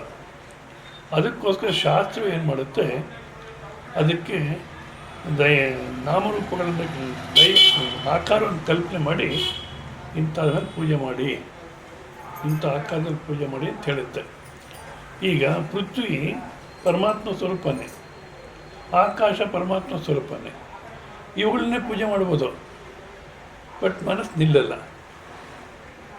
ಒಂದು ಆಕಾರ ಇದು ನಿಲ್ಲುತ್ತೆ. ಇವಾಗ ಚಿದಂಬರದಲ್ಲಿ ಆಕಾಶಲಿಂಗ ಅಲ್ಲಿ, ಸೊ ಆಕಾಶವನ್ನೇ ಪೂಜೆ ಮಾಡ್ತಾರೆ. ಅಂದರೆ ಗೋಡೆಗೆ ಅಲ್ಲೇನು ವಿಗ್ರಹ ಅದೇನಿಲ್ಲ ಚಿದಂಬರದಲ್ಲಿ, ಅದಕ್ಕೆ ಹಾರ ಹಾಕಿರ್ತಾರೆ ಅಷ್ಟೇ, ಅದಕ್ಕೆ ಆಕಾಶಲಿಂಗ ಅಂತ. ಅಂದರೆ ಅಲ್ಲಿ ನಮಗೆ ಮನಸ್ಸು ನಿಲ್ಲಲ್ಲ. ಸುಮ್ಮನೆ ಗೋಡೆಗೆ ಹಾರ ಹಾಕ್ಬಿಟ್ರೆ ಮನಸ್ಸು ನಿಲ್ಲಲ್ಲ. ಒಂದು ಆಕಾರ ಇಟ್ಟು ಅದಕ್ಕೆ ಶುಭ್ರವಾಗಿ ಅಲಂಕಾರ ಮಾಡಿ ಆಕರ್ಷಣೀಯವಾಗಿ ಇದ್ದರೆ ಮನಸ್ಸು ನಿಲ್ಲುತ್ತೆ. ಸೊ ಅದಕ್ಕೆ ಪ್ರಾರಂಭದಲ್ಲಿ ಇವನ್ನೆಲ್ಲ ಪೂಜೆ ಮಾಡಿಕೊಂಡು ವಿಚಾರ ಮಾಡ್ತಾ ಮಾಡ್ತಾ ಆಮೇಲೆ ಪಂಚಮಹಾಭೂತಗಳು ಪರಮಾತ್ಮ ಸ್ವರೂಪನೇ, ಪ್ರತಿಯೊಂದು ಪರಮಾತ್ಮ ಸ್ವರೂಪನೇ ಅನ್ನತಕ್ಕಂಥ ದೃಷ್ಟಿಗೆ ಹೋಗ್ಬೇಕು. ಮುಸ್ಲಿಮ್ಸ್ ನಮಾಜ್ ಮಾಡಬೇಕಾದ್ರೆ ಬರೀ ಗೋಡೆ ಇರುತ್ತಲ್ಲ ಸರ್? ಮುಸ್ಲಿಮ್ಸ್ ಏನು ಮಾಡ್ತಾರೆ, ಗೋಡೆ ಇರುತ್ತೆ. ಮುಸ್ಲಿಮ್ಸು ಅವರು ಅಲ್ಲಾಗೆ ಆಕಾರ ಮಾಡೋಕ್ಕಾಗಲ್ಲ ಅಂತ ಒಂದೇ ನಿಶ್ಚಯಕ್ಕೆ ಬಂದ್ಬಿಟ್ರು. ಅಲ್ಲಾಗೆ ಆಕಾರ ಮಾಡೋಕ್ಕಾಗಲ್ಲ ಅಂತ ಅಲ್ಲಿಂದ ಇನ್ನೇನು ವಿವೇಕ ಮಾಡೋಕ್ಕೆ ಹೋಗಿಲ್ಲ ಅವರು. ಒಂದು ವೇಳೆ ಅಲ್ಲಾಗ ಆಕಾರ ಮಾಡೋಕ್ಕಾಗಿದ್ರೆ ಅಲ್ಲ ನಾವು ಅರ್ಥ ಮಾಡ್ಕೊಳ್ಳೋದು ಹೇಗೆ, ಯಾವ ರೀತಿ ಅಂತ ಏನು ಇಷ್ಟು ವಿವೇಕ ಮಾಡಲಿಲ್ಲ. ಸುಮ್ಮನೆ ನಂಬ್ಕೊ, ಅಲ್ಲ ಇದ್ದಾನೆ, ಅಲ್ಲ ಎಲ್ಲ ಮಾಡ್ತಿದ್ದೆ ಅಂತ. ಅಲ್ಲನನ್ನೇ ನಾವು ತಿಳ್ಕೋಬೇಕು ಅನ್ನೋ ಮಟ್ಟಕ್ಕೆ ಹೋಗಲಿಲ್ಲ ಅವರು. ಹೌದಾ? ನಮ್ಮಲ್ಲಿ ಏನು ಮಾಡಿದ್ರು, ಅದು ಪ್ರಾರಂಭದಲ್ಲಿ ರೂಪವನ್ನು ಕಲ್ಪನೆ ಮಾಡಿದ್ರೆ ಆ ರೂಪದಿಂದ ಅರೂಪಕ್ಕೆ ಹೋಗ್ಬೋದು ಅಂತ ಅದೊಂದು ಉಪಾಯ ಮಾಡಿದ್ರು. ಅವರು ಆ ಉಪಾಯ ಮಾಡಲಿಲ್ಲ. ಅದಕ್ಕೆ ಅವ್ರಿಗೆ ಅಲ್ಲ ಅಂದ್ರೆ ಏನು ಗೊತ್ತಿಲ್ಲ.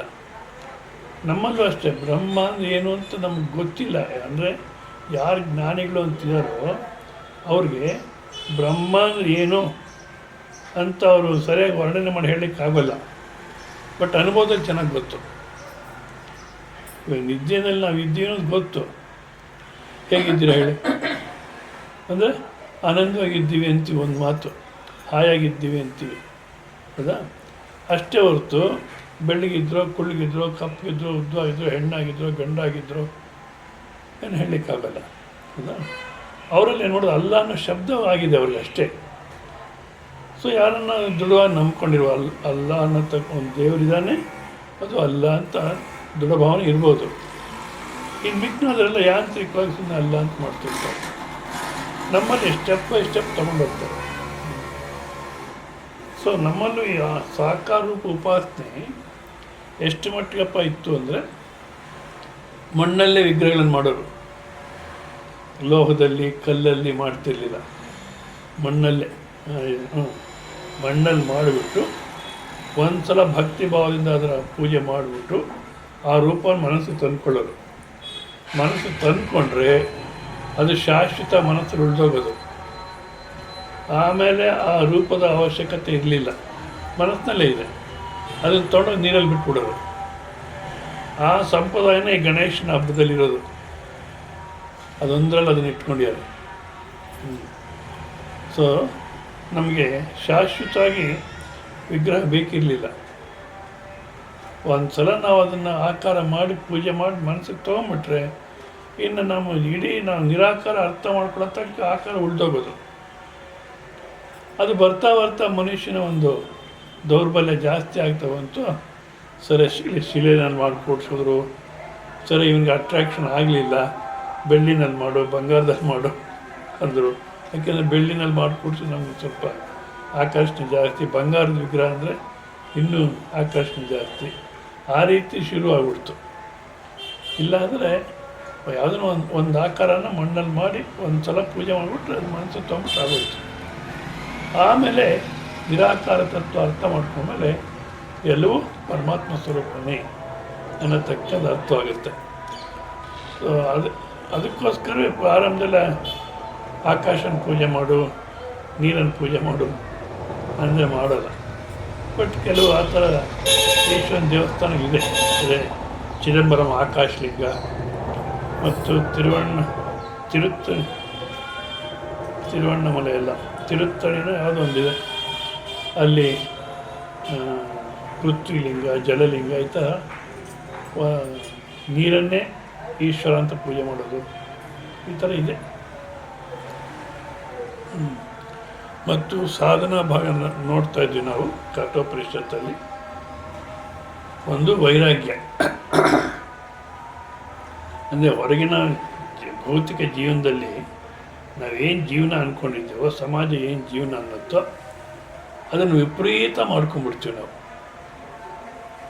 ಈಗ ಸಂಪಾದನೆ ಮಾಡೋದು, ಮತ್ತು ಮದುವೆ ಮಾಡ್ಕೊಳ್ಳೋದು, ಮಕ್ಕಳಾಗೋದು, ಮಕ್ಕಳನ್ನ ಸೆಟ್ಲ್ ಮಾಡೋದು, ಇಷ್ಟೇ ಜೀವನ ಅಂದ್ಬಿಟ್ಟು ಇದನ್ನೇ ವಿಪರೀತ ಮಾಡ್ಕೊಂಡ್ಬಿಟ್ಟಿದ್ವಿ.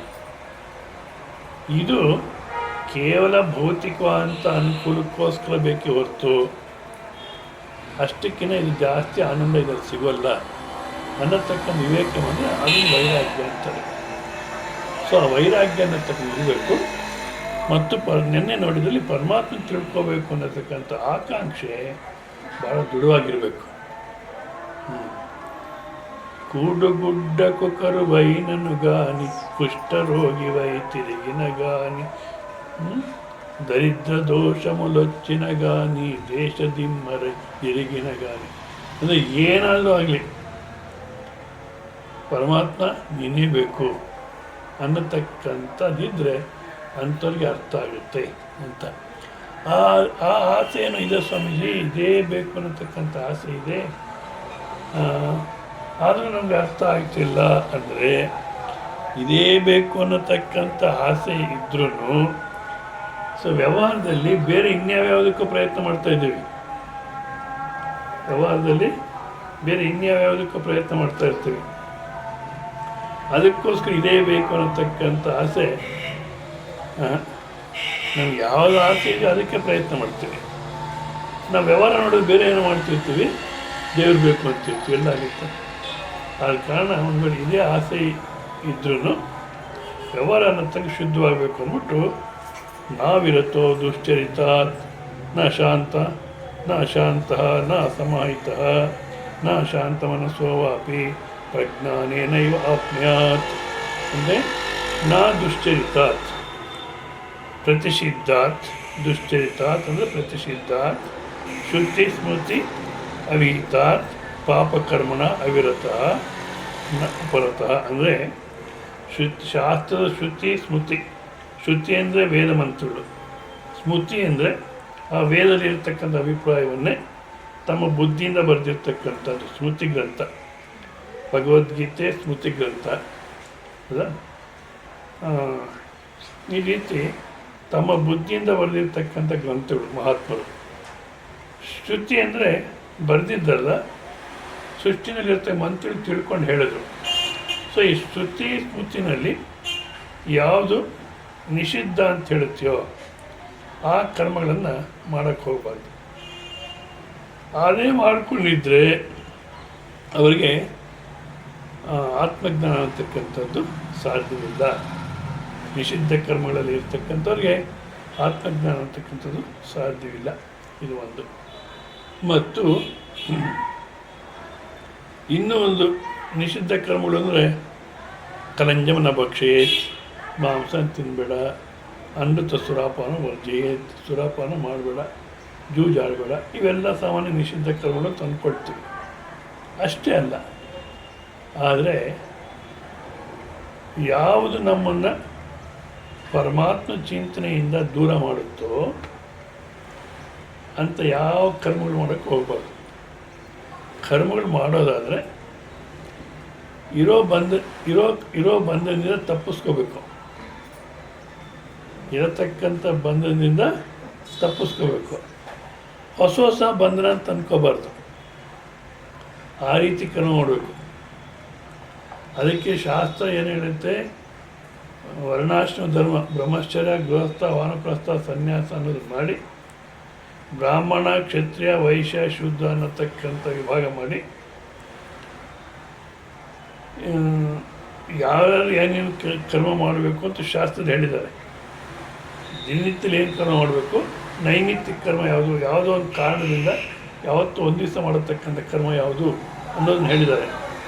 ಸೊ ಅದನ್ನೇ ಮಾಡಿಕೊಂಡಿರು. ಅದನ್ನೇ ಮಾಡಿಕೊಂಡಿದ್ರೆ ನಿನ್ನ ಹೊಸ ಆಸೆಗಳಿಗೆ ಅವಕಾಶ ಇರಲ್ಲ. ಸೊ ಅಂತಃಕರಣ ಶುದ್ಧಿಯಾಗಿ ಆತ್ಮಜ್ಞಾನಕ್ಕೆ ಅನುಕೂಲ ಆಗುತ್ತೆ. ಬಟ್ ನಾವೇನು ಮಾಡ್ತೀವಿ, ಆ ಶಾಸ್ತ್ರ ಅನ್ನತಕ್ಕಂಥ ಪಕ್ಕಕ್ಕಿಟ್ಬಿಡ್ತೀವಿ. ಶಾಸ್ತ್ರನ ಪಕ್ಕಕ್ಕಿಟ್ಟು ಏನು ಮಾಡ್ತೀವಿ, ನಮ್ಮ ಸ್ವತಃ ಬುದ್ಧಿಯಿಂದ ಆಸೆಗಳಿಂದ ಜೀವನ ಮಾಡೋಕ್ಕೆ ಹೋಗ್ತೀವಿ. ಅದಕ್ಕೋಸ್ಕರ ಕಾಮ, ಕ್ರೋಧ, ಲೋಭಗಳಿಂದ ಜೀವನ ಮಾಡಿದ್ರೆ ಅದು ದುಶ್ಚರಿತವೇ ಆಗುತ್ತೆ. ಸೊ ಆದ ಕಾರಣ ಆ ವರ್ಣಾಶ್ರಮ ಧರ್ಮ ಪ್ರಕಾರನೇ ಮಾಡಬೇಕಾಗಿತ್ತು. ಅದು ಈಗಿನ ಕಾಲಕ್ಕೆ ಇಲ್ಲ. ಸುಮ್ಮನೆ ಹೆಸರಿಗೆ ಗೌರ್ಮೆಂಟ್ ಲೆಕ್ಕಕ್ಕೋಸ್ಕರ ಬ್ರಾಹ್ಮಣ, ಕ್ಷತ್ರಿಯ ಅಂತಿದ್ರು ಆಚಾರ ಅನ್ನತಕ್ಕಂಥದ್ದಿಲ್ಲ. ಹೌದಾ? ಅದಕ್ಕೋಸ್ಕರ ನಾವೇನು ಮಾಡಬೇಕು, ಯಾವುದು ನಮಗೆ ಈ ಅಧ್ಯಾತ್ಮ ಚಿಂತನೆಗೆ ಸಹಾಯ ಮಾಡುತ್ತೋ, ಯಾವುದು ಇರತಕ್ಕಂಥ ಬಂಧನವನ್ನು ಬಿಡಿಸ್ಕೊಳ್ಳಿಕ್ಕೆ ಸಹಾಯ ಮಾಡುತ್ತೋ, ಇರತಕ್ಕಂಥ ಬಂಧನವನ್ನು ಬಿಡಿಸ್ಕೊಂಡು ಅಧ್ಯಾತ್ಮ ಚಿಂತನೆ ಕಡೆಗೆ ಪ್ರಯಾಣ ಮಾಡಲಿಕ್ಕೆ ಅನುಕೂಲವಾಗುತ್ತೋ ಅಂಥ ಕರ್ಮಗಳು ಮಾತ್ರ ಮಾಡಬೇಕು. ಅದಕ್ಕೆ ಹೇಳ್ತಾರೆ ಇಲ್ಲಿ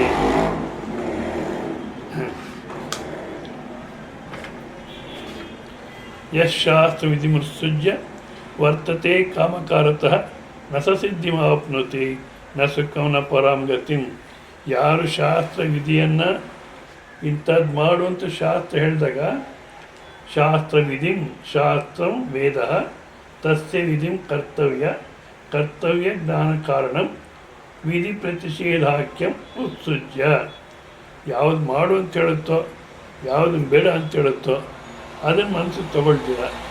ಅದನ್ನು ಬಿಟ್ಟು ಉತ್ಸೃಜ್ಯ ತ್ಯಕ್ತ್ವ ಮತ್ತು ಏನು ಮಾಡ್ತೇನೆ ಜೀವನ ಯಾವ ರೀತಿ ಮಾಡ್ತೇನೆ, ಕಾಮಕಾರತಃ ಆಸೆಯಿಂದ ಮಾಡ್ತೇನೆ, ಕಾಮಪ್ರಯುಕ್ತ ಅಂಥವನು, ಕೇವಲ ಆಸೆಯಿಂದಲೇ ಮಾಡ್ತಿರ್ತಕ್ಕಂಥವನು ನಸ ಸಿದ್ಧಿಂ ಪುರುಷಾರ್ಥ ಯೋಗ್ಯತಾ ಅಂದರೆ ಮೋಕ್ಷನ ಪಡೀಲಿಕ್ಕೆ ಯೋಗ್ಯತೆ ಅನ್ನತಕ್ಕಂಥ ಅವನಿಗೆ ಪಡೀಲಿಕ್ಕೆ ಸಾಧ್ಯವಿಲ್ಲ.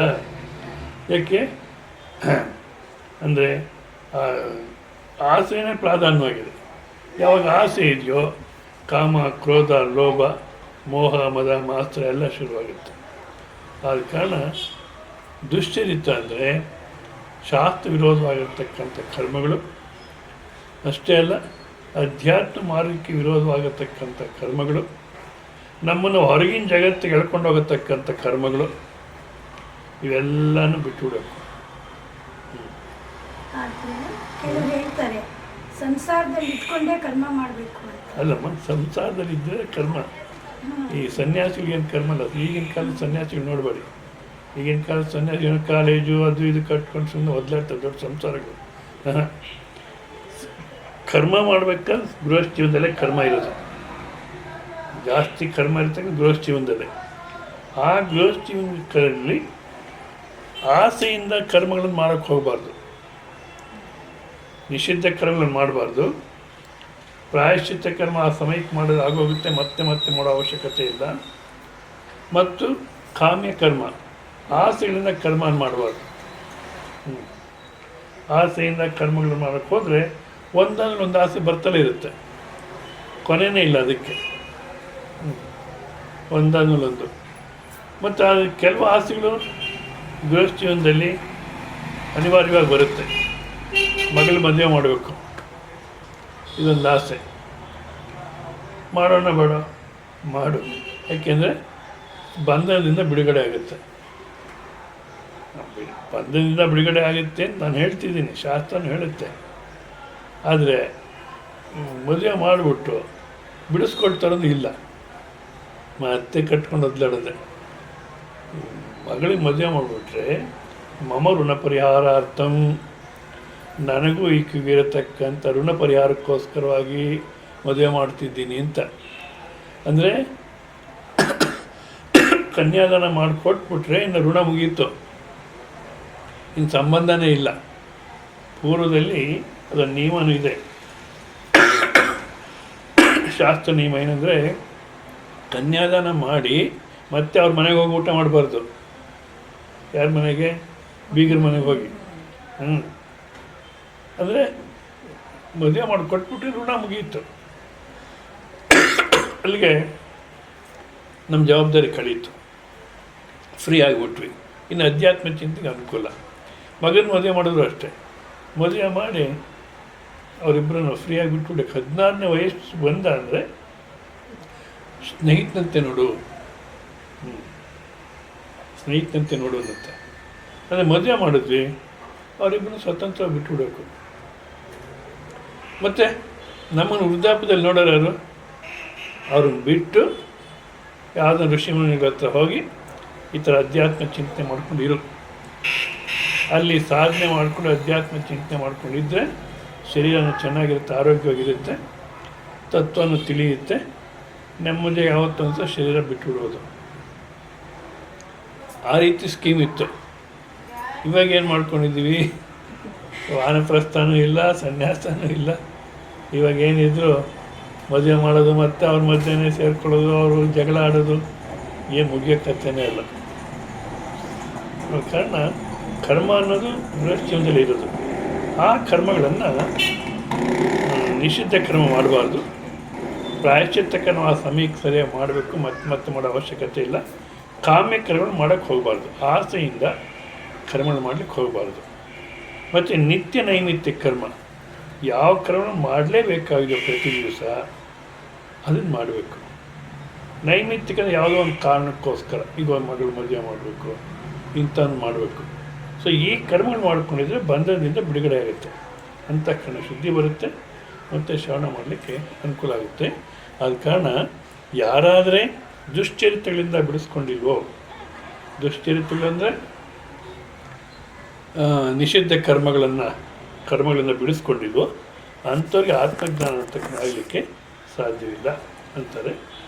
ಬಟ್ ನಿಷಿದ್ಧ ಕರ್ಮಗಳು ಇಲ್ಲೊಂದು ಸ್ವಲ್ಪ ವಿಶಾಲವಾಗಿ ತೊಗೊಂಡ್ರೆ ನಾವು ಕೇವಲ ಯಾವುದು ನನ್ನ ಅಧ್ಯಾತ್ಮ ಚಿಂತನೆಗೆ ಅಡ್ಡಿ ಬರುತ್ತೋ ಅಂಥದ್ದು ಯಾವುದನ್ನು ಮಾಡೋಕ್ಕೆ ಹೋಗ್ಬಾರ್ದು. ಇವಾಗ ಒಂದು ವೇಳೆ ಸ್ವಾಮಿಗೆ ಬಂದಿದ್ದಾರೆ, ಮಧ್ಯಾಹ್ನ ಸಾಯಂಕಾಲ ವಿಚಾರ ನಡೀತಾ ಇದೆ, ಇದೇ ನಿನ್ನ ಸ್ವರೂಪ ಅನ್ನೋ ತನಕ ತೊಗೊಂಡೋಗಿ ಹೇಳ್ತಾರೆ, ಹೌದಾ? ಈ ಸಮಯದಲ್ಲಿ ಯಾರೋ ಬಂದು ಅಂತ ಇಟ್ಕೊಳ್ಳಿ, ಶಿರ್ಡಿಗೆ ಹೋಗ್ತಾಯಿದ್ವಿ ಬರ್ತಿರೋ ಅಂತಾರೆ, ಅಂತ ಹೊರಟುಬಿಡ್ತೀವಿ. ಒಂದು ರೀತಿ ಅದು ದುಶ್ಚರಿತಾನೆ. ಯಾಕೆ? ಇಲ್ಲಿ ಉನ್ನತ ಅಂತ ತತ್ವ ವಿಚಾರ ನಡೀತಿತ್ತು, ಇದನ್ನು ಬಿಟ್ಟು ಇನ್ನೆಲ್ಲೋ ಹೋಗ್ತೀನಿ ನೋಡೋಕ್ಕೆ, ದೇವ್ರನ್ನ ನೋಡೋಕ್ಕೆ ಅಂದರೆ ದೇವ್ರು ನಿನ್ನಲ್ಲೇ ಇದ್ದಾನೆ, ನೀನೇ ದೇವರು, ಇನ್ನೆಲ್ಲ ಹೋಗ್ತೀನಿ ನೋಡೋಕ್ಕೆ. ಈ ದೇವನಹಳ್ಳಿಯಲ್ಲಿ ಒಬ್ಬರು ACH ಆಚಾರ್ಯ ಅಂತಿದ್ರು, ಶಿಲ್ಪಿ. ಅವರು ಶಿಲ್ಪಶಾಸ್ತ್ರ, ಜ್ಯೋತಿಷ್ಶಾಸ್ತ್ರ ಎಲ್ಲ ಚೆನ್ನಾಗಿ ಗೊತ್ತಿತ್ತು, ಸಾಕಷ್ಟು ಅವಾರ್ಡ್ಸ್ ಎಲ್ಲ ಬಂದಿತ್ತು. ಅವರೊಂದು ಪದ್ಯ ಬರೆದಿದ್ರು, ಆಕಾಶ ನೋಡಲು ನುಗ್ಗಾಟ, ದೇವರು ನೋಡಲು ಗುದ್ದಾಟ, ಈ ರೋಗಕ್ಕೆ ಮದ್ದಿಲ್ಲವೋ ಗೋವಿಂದ ಅಂತ. ನೋಡಿ, ಆಕಾಶ ನೋಡೋಕ್ಕೆ ನುಗ್ಗಾಟ, ಒಬ್ಬರು ಅಲ್ಲ ಒಬ್ಬರು ಬೀಳ್ತಾರೆ. ಅಲ್ಲ ಎಲ್ಲಿ ನಿಂತ್ಕೊಂಡು ಬೇಡ ಅನ್ನತ್ತೆ, ಎಲ್ಲಾದ್ರೂ ನಿಂತ್ಕೊಂಡು ನೋಡ್ಬೋದಲ್ಲ ಆಕಾಶನ. ಒಬ್ಬರ ಮೇಲೆ ಯಾಕಪ್ಪ ಈ ಥರ ಗುಂಪು ಒಬ್ಬರ ಮೇಲೆ ಒಬ್ಬರು ಸಾಯ್ತೀರ ಆಕಾಶ ನೋಡೋಕ್ಕೆ ಅಂತಾರೆ. ಅಲ್ಲ ಎಲ್ಲ ನಿಂಗೆ ಗೊತ್ತಿಲ್ಲ ಸುಮ್ಮನಿರು ಅಂತಾರೆ. ಮತ್ತು ದೇವರು ನೋಡಲು ಗುದ್ದಾಟ. ಇವಾಗ ತಿರುಪತಿ, ಪೂರಿ, ಜಗನ್ನಾಥ್ ಅಲ್ಲೆಲ್ಲ ಹೋದರೆ ಕ್ಯೂ, ಜಗಳ. ಮುಂದಕ್ಕೆ ನಡಿ, ನಾವು ಎಷ್ಟೊತ್ತು ನೋಡೋಕ್ಕಾದ್ರೆ ಬಂದ್ಬಿಟ್ಟೆ ಮುಂದಕ್ಕೆ ಅಂತ ಒಬ್ರಿಗೊಬ್ಬ ಜಗಳ, ರಾಮಾಯಣ ಎಲ್ಲ ಆಗುತ್ತೆ. ದೇವರು ಎಲ್ಲಿದ್ದಾನೆ? ಒಳಗಡೆನೇ ಇದ್ದಾನೆ. ಇವನ್ನ ನೋಡೋಕ್ಕೆ ಗುದ್ದಾಟ. ನಮ್ಮಲ್ಲಿರ್ತಕ್ಕಂಥ ದೇವ್ರು ನೋಡ್ಕೊಳಕ್ಕೆ ನಮ್ಗೆ ಗುದ್ದಾಟ. ಇಲ್ಲೇ ಬಿಡಿಸಿ ಹೇಳ್ತಾರೆ, ಇದೇ ನಿಮ್ಮ ಸ್ವರೂಪ, ಇದೇ ದೇವರು ಅಂತ. ಇದನ್ನು ಬಿಟ್ಟು ಮತ್ತೆ ಅಲ್ಲೆಲ್ಲ ಹೊಡಿಕೊಂಡು ಹೋಗ್ತೀವಿ ಅಂದರೆ ಒಂದು ರೀತಿ ಅದು ದುಶ್ಚರಿತಾನೆ.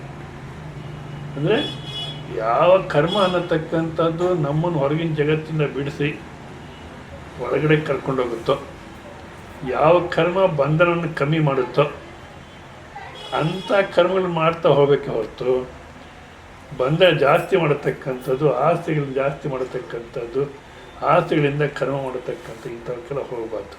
ಈ ಬಂಧನ ಅಂತಂದ್ರಲ್ವಾ, ಇವಾಗ ನೀವು ಹೇಳಿದ್ರಿ ಮಗಳಿಗೆ ಮದುವೆ ಮಾಡೋದು, ಮಗಳಿಗೆ ಮದುವೆ ಮಾಡೋದು, ಹೀಗೆ ಮಗನಿಗೆ ಮದುವೆ ಮಾಡಿದ್ಮೇಲೆ ಈಗ ಅಜ್ಜಿ ಆದ್ರೆ ಅಂದ್ರೆ ಮೋಕ್ಷ ಸಿಗ್ಬೇಕು ಅಂದ್ರೆ ಗಂಡು ಮಕ್ಕಳೇ ಬೇಕು ಅಂತಾರೆ. ಅವೆಲ್ಲ ಇಲ್ಲ, ಇವೆಲ್ಲ ಸುಮ್ಮನೆ. ಗಂಡು ಮಕ್ಳು ಇರಬೇಕು ಅಂತ ಅದು ನಮ್ಮಲ್ಲಿ ಯಾಕೆ ಹೇಳಿದ್ರು ಅಂದರೆ, ಕೇಳಿ ಅಲ್ಲ, ಯಾಕೆ ಹೇಳಿದ್ರು ಅಂದರೆ ನಮ್ಮಲ್ಲಿ ಗಂಡು ಮಕ್ಳು ಇರಬೇಕು ಅಂತ ಯಾತಕ್ಕೆ ಹೇಳಿದ್ರು ಅಂದರೆ, ಬ್ರಾಹ್ಮಣ, ಕ್ಷತ್ರಿಯ, ಶೂದ್ರ, ವೈಶ್ಯ ಅಂತ ವಿಭಾಗ ಮಾಡಿ ಬ್ರಹ್ಮಚಾರ್ಯ, ಗೃಹಸ್ಥ, ವಾನಪ್ರಸ್ಥ, ಸನ್ಯಾಸ ಅಂತ ಮಾಡಿದಾಗ ಪ್ರತಿಯೊಬ್ಬರು ಇಂತಿಂಥ ಕರ್ಮಗಳನ್ನು ಮಾಡಬೇಕು ಅಂತಿದೆ. ಅದರಲ್ಲಿ ದಿವಸ ಅಗ್ನಿಹೋತ್ರ ನಡಿಬೇಕು. ಮನೆಯಲ್ಲಿ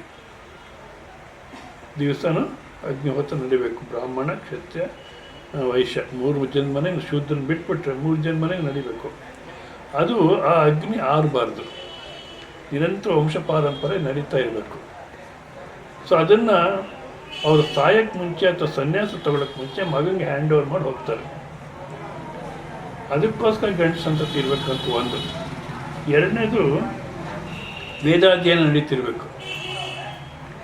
ವೇದಾಧ್ಯಯನ ನಡೀತಿರ್ಬೇಕು. ಆ ವೇದಾಧ್ಯಯನ ನಿಲ್ಲಬಾರ್ದು ಮನೆಗೆ. ಸೊ ಅದು ಗಂಡಸಿಗೆ ಅಧಿಕಾರ ಆದ ಕಾರಣ ಮಗನಿಗೆ ಹ್ಯಾಂಡ್ ಓವರ್ ಮಾಡಬೇಕು. ನಾನು ಮುಗೀತಪ್ಪ, ಇನ್ನು ನಾನು ಮುಂದುವರ್ಸೋಕ್ಕಾಗಲ್ಲ, ನೀನು ಮುಂದುವರ್ಸ್ಕೊಂಡು ಹೋಗು ಅಂತ. ಅವಾಗ ಅವನು ಒಪ್ಕೊಳ್ತಾನೆ ಮುಂದುವರ್ಸ್ಕೊಂಡು ಹೋಗೋಕ್ಕೆ. ಆ ಯಜ್ಞ ಆಗಾದ ಕರ್ಮಗಳು ಮಾಡಲಿಕ್ಕೆ, ವೇದಾಧ್ಯಯನ ಮುಂದುವರಿಸಲಿಕ್ಕೆ. ಇನ್ನೂ ಯಾವುದನ್ನು ಬೇರೆ ಜವಾಬ್ದಾರಿ ಇದ್ದರೆ ಪ್ರತಿಪತ್ತಿ ಕರ್ಮ ಅಂತ ಏನೋ ಒಂದು ನಡೆಯುತ್ತೆ. ಅದರಲ್ಲಿ ತಂದೆ ಕೇಳ್ತಾರೆ, ಇದನ್ನು ನಡೆಸ್ಕೊಂಡು ಹೋಗ್ತೀಯ ಅಂತ. ಅವನು ಎಷ್ಟು ಅಂತ ಒಪ್ಕೊಳ್ತಾನೆ. ಆವಾಗ ನೆಮ್ಮದಿಯಾಗಿ ಶರೀರ ಬಿಡ್ಬೋದು ಅನ್ನೋದಕ್ಕೋಸ್ಕರ ಗಂಡು ಮಕ್ಳು ಇರಬೇಕು ಅಂದರು. ಇವಾಗ ಯಜ್ಞ ಆಗೋದಕ್ಕೆ ಕರ್ಮನೂ ಇಲ್ಲ, ಅಗ್ನಿನೂ ಇಲ್ಲ, ವೇದ ಪಾರಾಯಣನೂ ಇಲ್ಲ. ಇವಾಗ ಗಂಡು ಮಕ್ಳು ಹಾಕಬೇಕು ದುಡ್ಡಿಗೆ. ನನ್ನ ದುಡ್ಡು ಯಾರಿಗೂ ಹೋಗ್ಬಿಡುತ್ತೋ ಅನ್ನೋದಕ್ಕೆ ಗಂಡು ಮಕ್ಳು ಬೇಕು ಅಂತಾರೆ. ಮತ್ತು ವೃದ್ಧಾಪ್ಯದಲ್ಲಿ ನೋಡ್ಕೊಳ್ತಾನೆ ಅನ್ನೋಕ್ಕೋಸ್ಕರ ಗಂಡು ಮಕ್ಳು ಬೇಕು ಅಂತಾರೆ. ಅಲ್ಲಿ ಕೇಳಿ, ಹೆಣ್ಮಕ್ಳು ಬೇರೆ ಮನೆಗೆ ಹೊರಟೋಗ್ತಾರೆ, ಅವ್ರಿಗಿನ್ನ ಇವ್ರಿಗೂ ಸಂಬಂಧ ಇರೋಲ್ಲ. ಈಗ ತಲೆ ಮೇಲೆ ಕೊಡ್ಸ್ಕೊಂಡು ಒದ್ದಾಡ್ತಾರೆ ಅಂತ ಇಟ್ಕೊಳ್ಳಿ, ಅವ್ರಿಗೆ ಋಣ ಮುಗೀತು, ಬೇರೆ ಮನೆಗೆ ಕೊಟ್ಬಿಟ್ರೆ ಆಗೋಯ್ತದೆ. ಸೊ ಅಂತ ಇವಾಗ ಗಂಡು ಮಕ್ಕಳು ಅಷ್ಟು ನೋಡ್ಕೊಳ್ತಾರೆ, ಅದಿಲ್ಲ ನಮ್ಮಲ್ಲಿ. ಅವನಿಗೆ ಹ್ಯಾಂಡ್ ಓವರ್ ಮಾಡಬೇಕು, ವೇದ ಅಧ್ಯಯನ ಅದನ್ನೆಲ್ಲ ಹ್ಯಾಂಡ್ ಓವರ್ ಮಾಡಿ ಹೋಗ್ಬಿಡ್ಬೇಕು ನಾನು ಅಷ್ಟೇ. ಅಷ್ಟಕ್ಕೋಸ್ಕರ ಗಂಡು ಸಂತತಿ ಬೇಕು ಅಂದರು. ಇವಾಗ ಅದೆಲ್ಲ ಹೋಗಿದೆ. ಮತ್ತು ಗಂಡು ಸಂತತಿ ಆಗಲಿ ಹೆಣ್ಣು ಸಂತತಿ ಆಗಲಿಕ್ಕೆ ದುಡ್ಡಿಗೆ, ನನ್ನ ದುಡ್ಡು ಯಾರಿಗೋಗ್ಬಿಡುತ್ತೋ, ನನ್ನ ಆಸ್ತಿ ಯಾರಿಗೋಗುತ್ತೋ ಅನ್ನೋ ರಾಮಾಯಣಕ್ಕೋಸ್ಕರ ಗಂಡು ಬೇಕು ಅಂತೀವಿ. ಅದೆಲ್ಲ. ಸೊ ಅದ ಕಾರಣ ನಾವು ಯಾವ ಕರ್ಮವನ್ನು ಮಾಡಬೇಕು, ಬಂಧನದಿಂದ ಬಿಡಿಸ್ಕೋಬೇಕು, ಹೊರಗಿನ ಜಗತ್ತಿಂದ ಒಳಮುಖವಾಗಬೇಕು ಅಂಥ ಕರ್ಮಗಳನ್ನ ಮಾಡ್ತಾ ಹೋಗಬೇಕು. ಆವಾಗ ನಮ್ಗೆ ಆತ್ಮಜ್ಞಾನವಾಗುತ್ತೆ. ಈ ದುಶ್ಚರಿತದಿಂದ ಆತ್ಮಜ್ಞಾನ ಅಂತಕ್ಕಂಥದ್ದು ಆಗಲ್ಲ. ಮತ್ತು ದುಶ್ಚರಿತನ ಅಶಾಂತ, ಮನಸ್ಸು ಶಾಂತವಾಗಿರಬೇಕು. ಸೊ ಇಂದ್ರಿಯ ವಿಷಯಗಳ ಆಲೋಚನೆ, ಇಂದ್ರಿಯ ವಿಷಯಗಳ ಲೋಲೋಪತೆಯಲ್ಲಿ ಅಶಾಂತಿ ಅಂದರೆ ಆಗ ಅರ್ಥವಾಗಲ್ಲ. ಮತ್ತು ಅಸಮಾಹಿತ ಅನೇಕಾಗ್ರಮನ ವಿಕ್ಷಿಪ್ತ ಚಿತ್ತ ಅಂದರೆ ಮನಸ್ಸು ಸಮಾಧಾನವಾಗಿಲ್ಲ. ಅಯ್ಯೋ ಅದು ಹಾಗಾಗೋಯ್ತು, ಇದು ಹೀಗಾಗೋಯ್ತು, ಹಾಗಾಗಿ ಚೆನ್ನಾಗಿತ್ತು, ಹೀಗಾಗಿ ಚೆನ್ನಾಗಿತ್ತೆ ಅಂತ ಒದ್ದಾಡ್ತಾ ಇದೆ. ಅದನ್ನು ನನ್ನ ದಿವಸ ನೋಡಿದ್ವಿ. ಯೋಗ ಬುದ್ಧಿಯಿಂದ ಜೀವನ ಮಾಡಿಕೊಂಡು ಮನಸ್ಸಿನ ಸಮಾಧಾನ ಇಟ್ಕೋಬೇಕು. ಏನು ನಡೆಯಲಿ ಜೀವನದಲ್ಲಿ ಪರಮಾತ್ಮ ಇಚ್ಛೆ ಪ್ರಕಾರ ನಡೆದಿದೆ, ನನ್ನ ಒಳ್ಳೆಯದಕ್ಕೆ ನಡೆದಿದೆ, ಆ ಥರ ತಗೋಬೇಕು. ಪರಮಾತ್ಮನ ಇಚ್ಛೆ ಪ್ರಕಾರ ನಡೆದಿದೆ, ನನ್ನ ಒಳ್ಳೆಯದಕ್ಕೆ ನಡೆದಿದೆ, ಇದು ಈ ಥರ. ಮತ್ತು ಪ್ರಾರಬ್ಧದಲ್ಲಿ ಏನು ಬರಬೇಕು ಅದೇ ಬಂದಿದೆ. ಆಯಿತು, ಪ್ರಾರಬ್ಧ ಅನುಭವಿಸ್ಬಿಟ್ರೆ ಸದ್ಯ ಅಷ್ಟು ಪಾಪ ಕಳೀತು, ಇನ್ನು ಪುಣ್ಯನೇ ಉಳಿಯುತ್ತೆ, ಆನಂದವಾಗಿರ್ಬೋದು. ಇಲ್ಲ ಜೀವನ ಅಂದರೆ ಇದೆಲ್ಲ ಇರೋದೇನೆ ಅಂತ ತಗೋಬೇಕು. ಇಲ್ಲ ಏನೇ ನಡೀಲಿ ಅದ್ರಲ್ಲಿ ನಮ್ಗೆ ಅನುಕೂಲವಾದ್ದೇನೋ ಇರುತ್ತೆ. ಆ ಅನುಕೂಲವಾದ್ದನ್ನೇ ನೋಡಿದ್ರೆ ಮನಸ್ಸು ಸಂತೋಷವಾಗಿರುತ್ತೆ, ನೋವು ತಿನ್ನಲ್ಲ. ಏನು ಅನುಕೂಲ ಸ್ವಾಮೀಜಿ, ಯಾರೋ ಒಬ್ಬರು ಕೇಳಿದ್ರು, ಏನು ಅನುಕೂಲ ಸ್ವಾಮೀಜಿ, ಇವಾಗ ನೋಡಿ ನನ್ನ ಪರಿಸ್ಥಿತಿ ಏನಾಗಿದೆ. ಅದು ಕೋಪದಲ್ಲಿದ್ದವರು, ನಮ್ಮ ಶ್ರೀಮತಿಯವ್ರು ಹೋಗ್ಬಿಟ್ರು, ಅವ್ರು ಬ್ಯಾಂಕಲ್ಲಿ ಕೆಲಸದಲ್ಲಿದ್ದು ಅವ್ರು ಬರೋ ಸಂಬಳನೂ ನಿಂತೋಯ್ತು. ಮೊದಲು ಅವ್ರು ಹೋದರೂ ನಿಮಗೆ ಸಂಬಳ ಕೊಡ್ತೀವಿ ಅಂದರೆ ಇವನು ಹೋದ್ರೆ ಹೋಗಲಿ ಅಂತಾನೆ, ಇನ್ನೊಂದು ಮಾಡ್ಕೋಬೇಕಾದ್ರೆ ಅದೇ ಸಂಬಳ ಕೊಡೋಲ್ಲ. ಅವ್ರು ಬರೋ ಸಂಬಳ ನಿಂತೋಯ್ತು. ಇವಾಗ 2 ಮಕ್ಕಳನ್ನ ನಾನು ನೋಡ್ಕೋಬೇಕು, ಅಡುಗೆ ಮಾಡಬೇಕು, ಆಫೀಸ್ಗೆ ಹೋಗ್ಬೇಕು, 2 ಸಂಬಂಧ ನಡೆಯತಕ್ಕಂಥ ಜೀವನ ಒಂದೇ ಸಂಬಳದಲ್ಲಿ ನಡೆಸಬೇಕು. ಇವಾಗ ನನ್ನ ಪ್ಲಸ್ ಪಾಯಿಂಟ್ ಏನಾಗಿದೆ ಹೇಳಿ ಅಂತ ಏನೋ ಕೋಪದಲ್ಲಿದ್ದವರು ನಮ್ಮ ರೂಮ್ ಬಂದು ಒಬ್ಬರೇ ಮಾತಾಡ್ತಿದ್ರು. ಕೋಪದಲ್ಲಿ ನಾನು ಹೊಡೆದು ಗಿಡಿದ್ಬಿಟ್ಟನೋ ಏನೋ ಪಾಪ ಆ ದುಃಖದಲ್ಲಿ ಅಂದ್ಬಿಟ್ಟು, ನಾನು ಇವಾಗ ಟ್ರೈನ್ ಹೊರಟಿದ್ದೀನಿ, ಟೈಮ್ ಇಲ್ಲ, ನೆಕ್ಸ್ಟ್ ನಾನು 2 ಮಂತ್ಸ್ ಬಿಟ್ಕೊಂಡು ಬರ್ತೀನಿ, ಮತ್ತೆ ಕಾರ್ಯಕ್ರಮ ಇದೆ, ಅವಾಗ ಬನ್ನಿ ನೀವು ಮಾತಾಡೋಣ, ಹೆಚ್ಚಿಗೆ ಮನಸ್ಸಿಗೆ ಹಚ್ಕೋಬೇಡಿ ಅಂತೇನೋ ಸಮಾಧಾನ ಮಾಡಿ ಹೊರಟೆ ನಾನು. ಮತ್ತು 2 ಮಂತ್ಸ್ ಆದಮೇಲೆ ಹೋದರೆ ಆ ಪ್ರಶ್ನೆನೇ ಇಲ್ಲ. ಯಾಕೆಂದರೆ ಇನ್ನೊಂದು ಮದುವೆ ಆಗಿದ್ದಾನೆ. ಆ ಇನ್ನೊಂದು ಮದುವೆ ಯಾರನ್ನಾಗಿದ್ದಾನೆ ಅಂದರೆ, ಮೊದಲನೇ ಮದುವೆ ಆಗ್ಲಿಕ್ಕೆ ಮುಂಚೆ ಯಾರನ್ನ ಲವ್ ಮಾಡಿದ್ನಂತೆ, ಆಕೆಗೆ ಇನ್ನೂ ಮದುವೆ ಆಗಿರಲಿಲ್ಲ. ಈ ಮೊದಲನೇ ಹೆಂಡತಿ ಹೋದ್ಮೇಲೆ ಆಕೆಯನ್ನು ಕನ್ಸಲ್ಟ್ ಮಾಡಿ ಆಕೆ ಒಪ್ಕೊಂಡು ಹೇಳೆ, ನಾನು ಇನ್ನೇ ಬೇಕು ಅಂತಿದ್ದೆ, ಅದಕ್ಕೆ ನಾನು ಬೇರೆ ಮದುವೆ ಆಗಿಲ್ಲ, ಇವಾಗ ಬೇಕಾದ್ರೆ ಆಗ್ತೀನಿ ನಾನು ಅಂತ. ಸರಿ, ಆಕೆನೇ ಮದುವೆ ಆಗಿದ್ದಾನಂತೆ. ಇವಾಗ ಮೊದಲನೇ ಹೆಂಡತಿ ಹೋಗಿದ್ದು ಅನುಕೂಲವಾಯಿತು. ಮತ್ತು ಏನೇ ನಡೀಲಿ ಅದು ನಮ್ಗೆ ಅನುಕೂಲವಾದ್ದೇನೋ ಇರುತ್ತೆ, ಅದನ್ನೇ ನೋಡಿದ್ರೆ ಮನಸ್ಸು ಹೊರತಾಗಲ್ಲ. ಸೊ ಈ ರೀತಿ ಮನಸ್ಸನ್ನು ಸಮಾಧಾನ ಇಟ್ಕೋಬೇಕು. ಸೊ ಆ ರೀತಿ ಮನಸ್ಸು ಸಮಾಧಾನ ಇದ್ದವರಿಗೆ ಆತ್ಮಜ್ಞಾನವಾಗುತ್ತೆ. ಆ ಮನಸ್ಸು ಸಮಾಧಾನ ಇಲ್ಲದಿದ್ದರೆ ಆತ್ಮಜ್ಞಾನ ಅಂತಕ್ಕಂಥದ್ದು ಸಾಧ್ಯ ಇಲ್ಲ. ಮತ್ತು ಒಂದು ವೇಳೆ ಮನಸ್ಸು ಸಮಾಧಾನ ಇಟ್ಕೊಳ್ತೀವಿ ಅಂತ ಇಟ್ಕೊಳ್ಳಿ, ಏನೇ ನಡೀಲಿ ಸಮಾಧಾನ ಇಟ್ಕೊಳ್ತೀವಿ. ಆದರೂ ಏನು ಯೋಚನೆ ಮಾಡ್ತಿದ್ವಿ, ನಾನು ಸಮಾಧಾನವಾಗಿದ್ದೀನಿ, ನನಗೆ ಮೋಕ್ಷ ಸಿಗಲಿಲ್ವೇ, ನಾನು ಸಮಾಧಾನವಾಗಿ ಇದ್ದೀನಿ ಆದರೆ ಮೋಕ್ಷ ಸಿಗಲಿಲ್ವೇ ಅಂತೀವಿ. ಅಲ್ಲಿಗೇನಾಯಿತು, ಒಂದು ಸ್ವಲ್ಪ ಚಿಕ್ಕ ಫಲನ ಬಿಟ್ಬಿಟ್ವಿ, ದೊಡ್ಡ ಫಲಕ್ಕೆ ಬೇಕು ಅಂತಿದ್ದೀವಿ, ಹೌದಲ್ಲ. ಈಗ ಬ್ಯಾಂಕಲ್ಲಿ ಕೆಲಸದಲ್ಲಿದ್ದರು, 6,000 ರೂಪಾಯಿ ಸಂಬಳ ಬರೋದು, ಅದನ್ನು ಬಿಟ್ಟರು, ಸನ್ಯಾಸ ತೊಗೊಂಡ್ರು, ಯಾಕೆ ನಂಗೆ ವೈರಾಗ್ಯ ಬಂದ್ಬಿಡ್ತು ಅಂತ. ಈಗ ತಿಂಗಳಿಗೆ 6,000 ಬರೋದಲ್ಲಿ, ಈಗ ಒಂದು ಪ್ರವಚನದಲ್ಲಿ 6,000 ಬಂದರೆ ಇಷ್ಟೇನು ಕೊಡೋದು ನಿಜನೋ ಅಂತ ಶುರು ಮಾಡ್ತಾರೆ. ಅಲ್ಲ, ತಿಂಗಳಿಗೆ 6,000 ಬರೋದು, ಆದರೆ ಅದೇ ನಂಗೆ ಬೇಕಿಲ್ಲ ಅಂತ ಬಿಟ್ಟೆ, ಇವಾಗ ಒಂದು ವಾರಕ್ಕೆ 6,000 ಬಂದು ನೀನು ಯಾಕೆ ಒದ್ದಾಡ್ತೀಯ? ಬಿಲ್ಡಿಂಗ್ ಕಟ್ಟಬೇಕು, ಅದು ಕಟ್ಟಬೇಕು, ಇದು ಮತ್ತಿನ್ನು ವೈರಾಗ್ಯ ಎಲ್ಲಿದೆ ಅಂದರೆ, ಸಮಾಧಾನವಾಗಿದ್ದೂ ಆ ಸಮಾಧಾನದ ಫಲ ಸಿಗಲಿಲ್ವೇ ನಮಗೆ ಅಂತ ಒದ್ದಾಡೋರ್ಗು ಆತ್ಮಜ್ಞಾನ ಆಗೋಲ್ಲ. ಸಮಾಧಾನವಾಗಿರ್ಬೇಕಷ್ಟೆ. ಸೊ ಯಾರಾದರೆ ದುಶ್ಚರಿತೆಗಳನ್ನು ಬಿಟ್ಟಿಯಾರೋ, ಮನಸ್ಸು ಶಾಂತವಾಗಿದೆಯೋ, ಸಮಾಧಾನವಾಗಿದೆಯೋ, ಆ ಸಮಾಧಾನದ ಫಲವನ್ನು ಯಾರು ಬಯಸ್ತಾ ಇಲ್ವೋ, ಕೇವಲ ಆ ಅಧ್ಯಾತ್ಮ ಜೀವನದಲ್ಲೇ ಆನಂದ ಅಂತ ಯಾರಿದ್ದಾರೋ ಅಂಥವ್ರಿಗೆ ಆತ್ಮಜ್ಞಾನ ಅಂತಕ್ಕಂಥದ್ದು ಆಗುತ್ತೆ ಅಂತಾರೆ. ಅದು ಸಾಧನೆ ಅಂದರೆ ಮಾಡತಕ್ಕಂಥ ಜೀವನವನ್ನು ಯೋಗ ಬುದ್ಧಿಯಿಂದ, ಅಂದರೆ ನಾನು ಮಾಡ್ತೀನಿ ಅಹಂಕಾರ ಇಲ್ದಿರ ಇಷ್ಟಾನಿಷ್ಟ ಪರ ಸಮಾಧಾನ ಇಟ್ಕೊಂಡು ಪರಮಾತ್ಮ ನಿನ್ನ ಸೇವೆ ಅಂತ ಮಾಡಿದ ಮನಸ್ಸು ಸಮಾಧಾನವಾಗಿರುತ್ತೆ. ಆಗ ಆತ್ಮಜ್ಞಾನ ಅಷ್ಟ ಆಗುತ್ತೆ ಅಂತ ಆ ಸಾಧನಾ ಭಾಗ ಕಠೋಪನಿಷತ್ತು ಹೇಳುತ್ತೆ.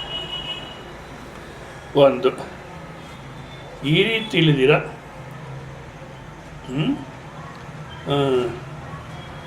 ಪ್ರಾಕೃತ ಬುದ್ಧಿ ಯಥೋಕ್ತ ಸಾಧನರಹಿತ ಕೇವಲ ಯಾವುದು ಸಾಮಾನ್ಯ ಜ್ಞಾನ ಪ್ರಾಕೃತ ಬುದ್ಧಿನೇ, ಪ್ರಕೃತಿ ತತ್ವ ಅಂತ ಬುದ್ಧಿನೇ ಇದೆ, ಯಾವ ಸಾಧನೆ ಅನ್ನತಕ್ಕಂಥದ್ದು ಇಲ್ಲ ಅಂಥವನಿಗೆ ಆತ್ಮಜ್ಞಾನ ಅಂತಕ್ಕಂಥದ್ದು ಸಾಧ್ಯವಿಲ್ಲ ಅಂದಾಗ ಸಾಧನೆ ಅನ್ನತಕ್ಕಂಥ ಬೇಕು ಅಂತಕ್ಕಂಥ ತಯಾರು ಮಾಡಲಿಕ್ಕೆ ಅಂತಾರೆ.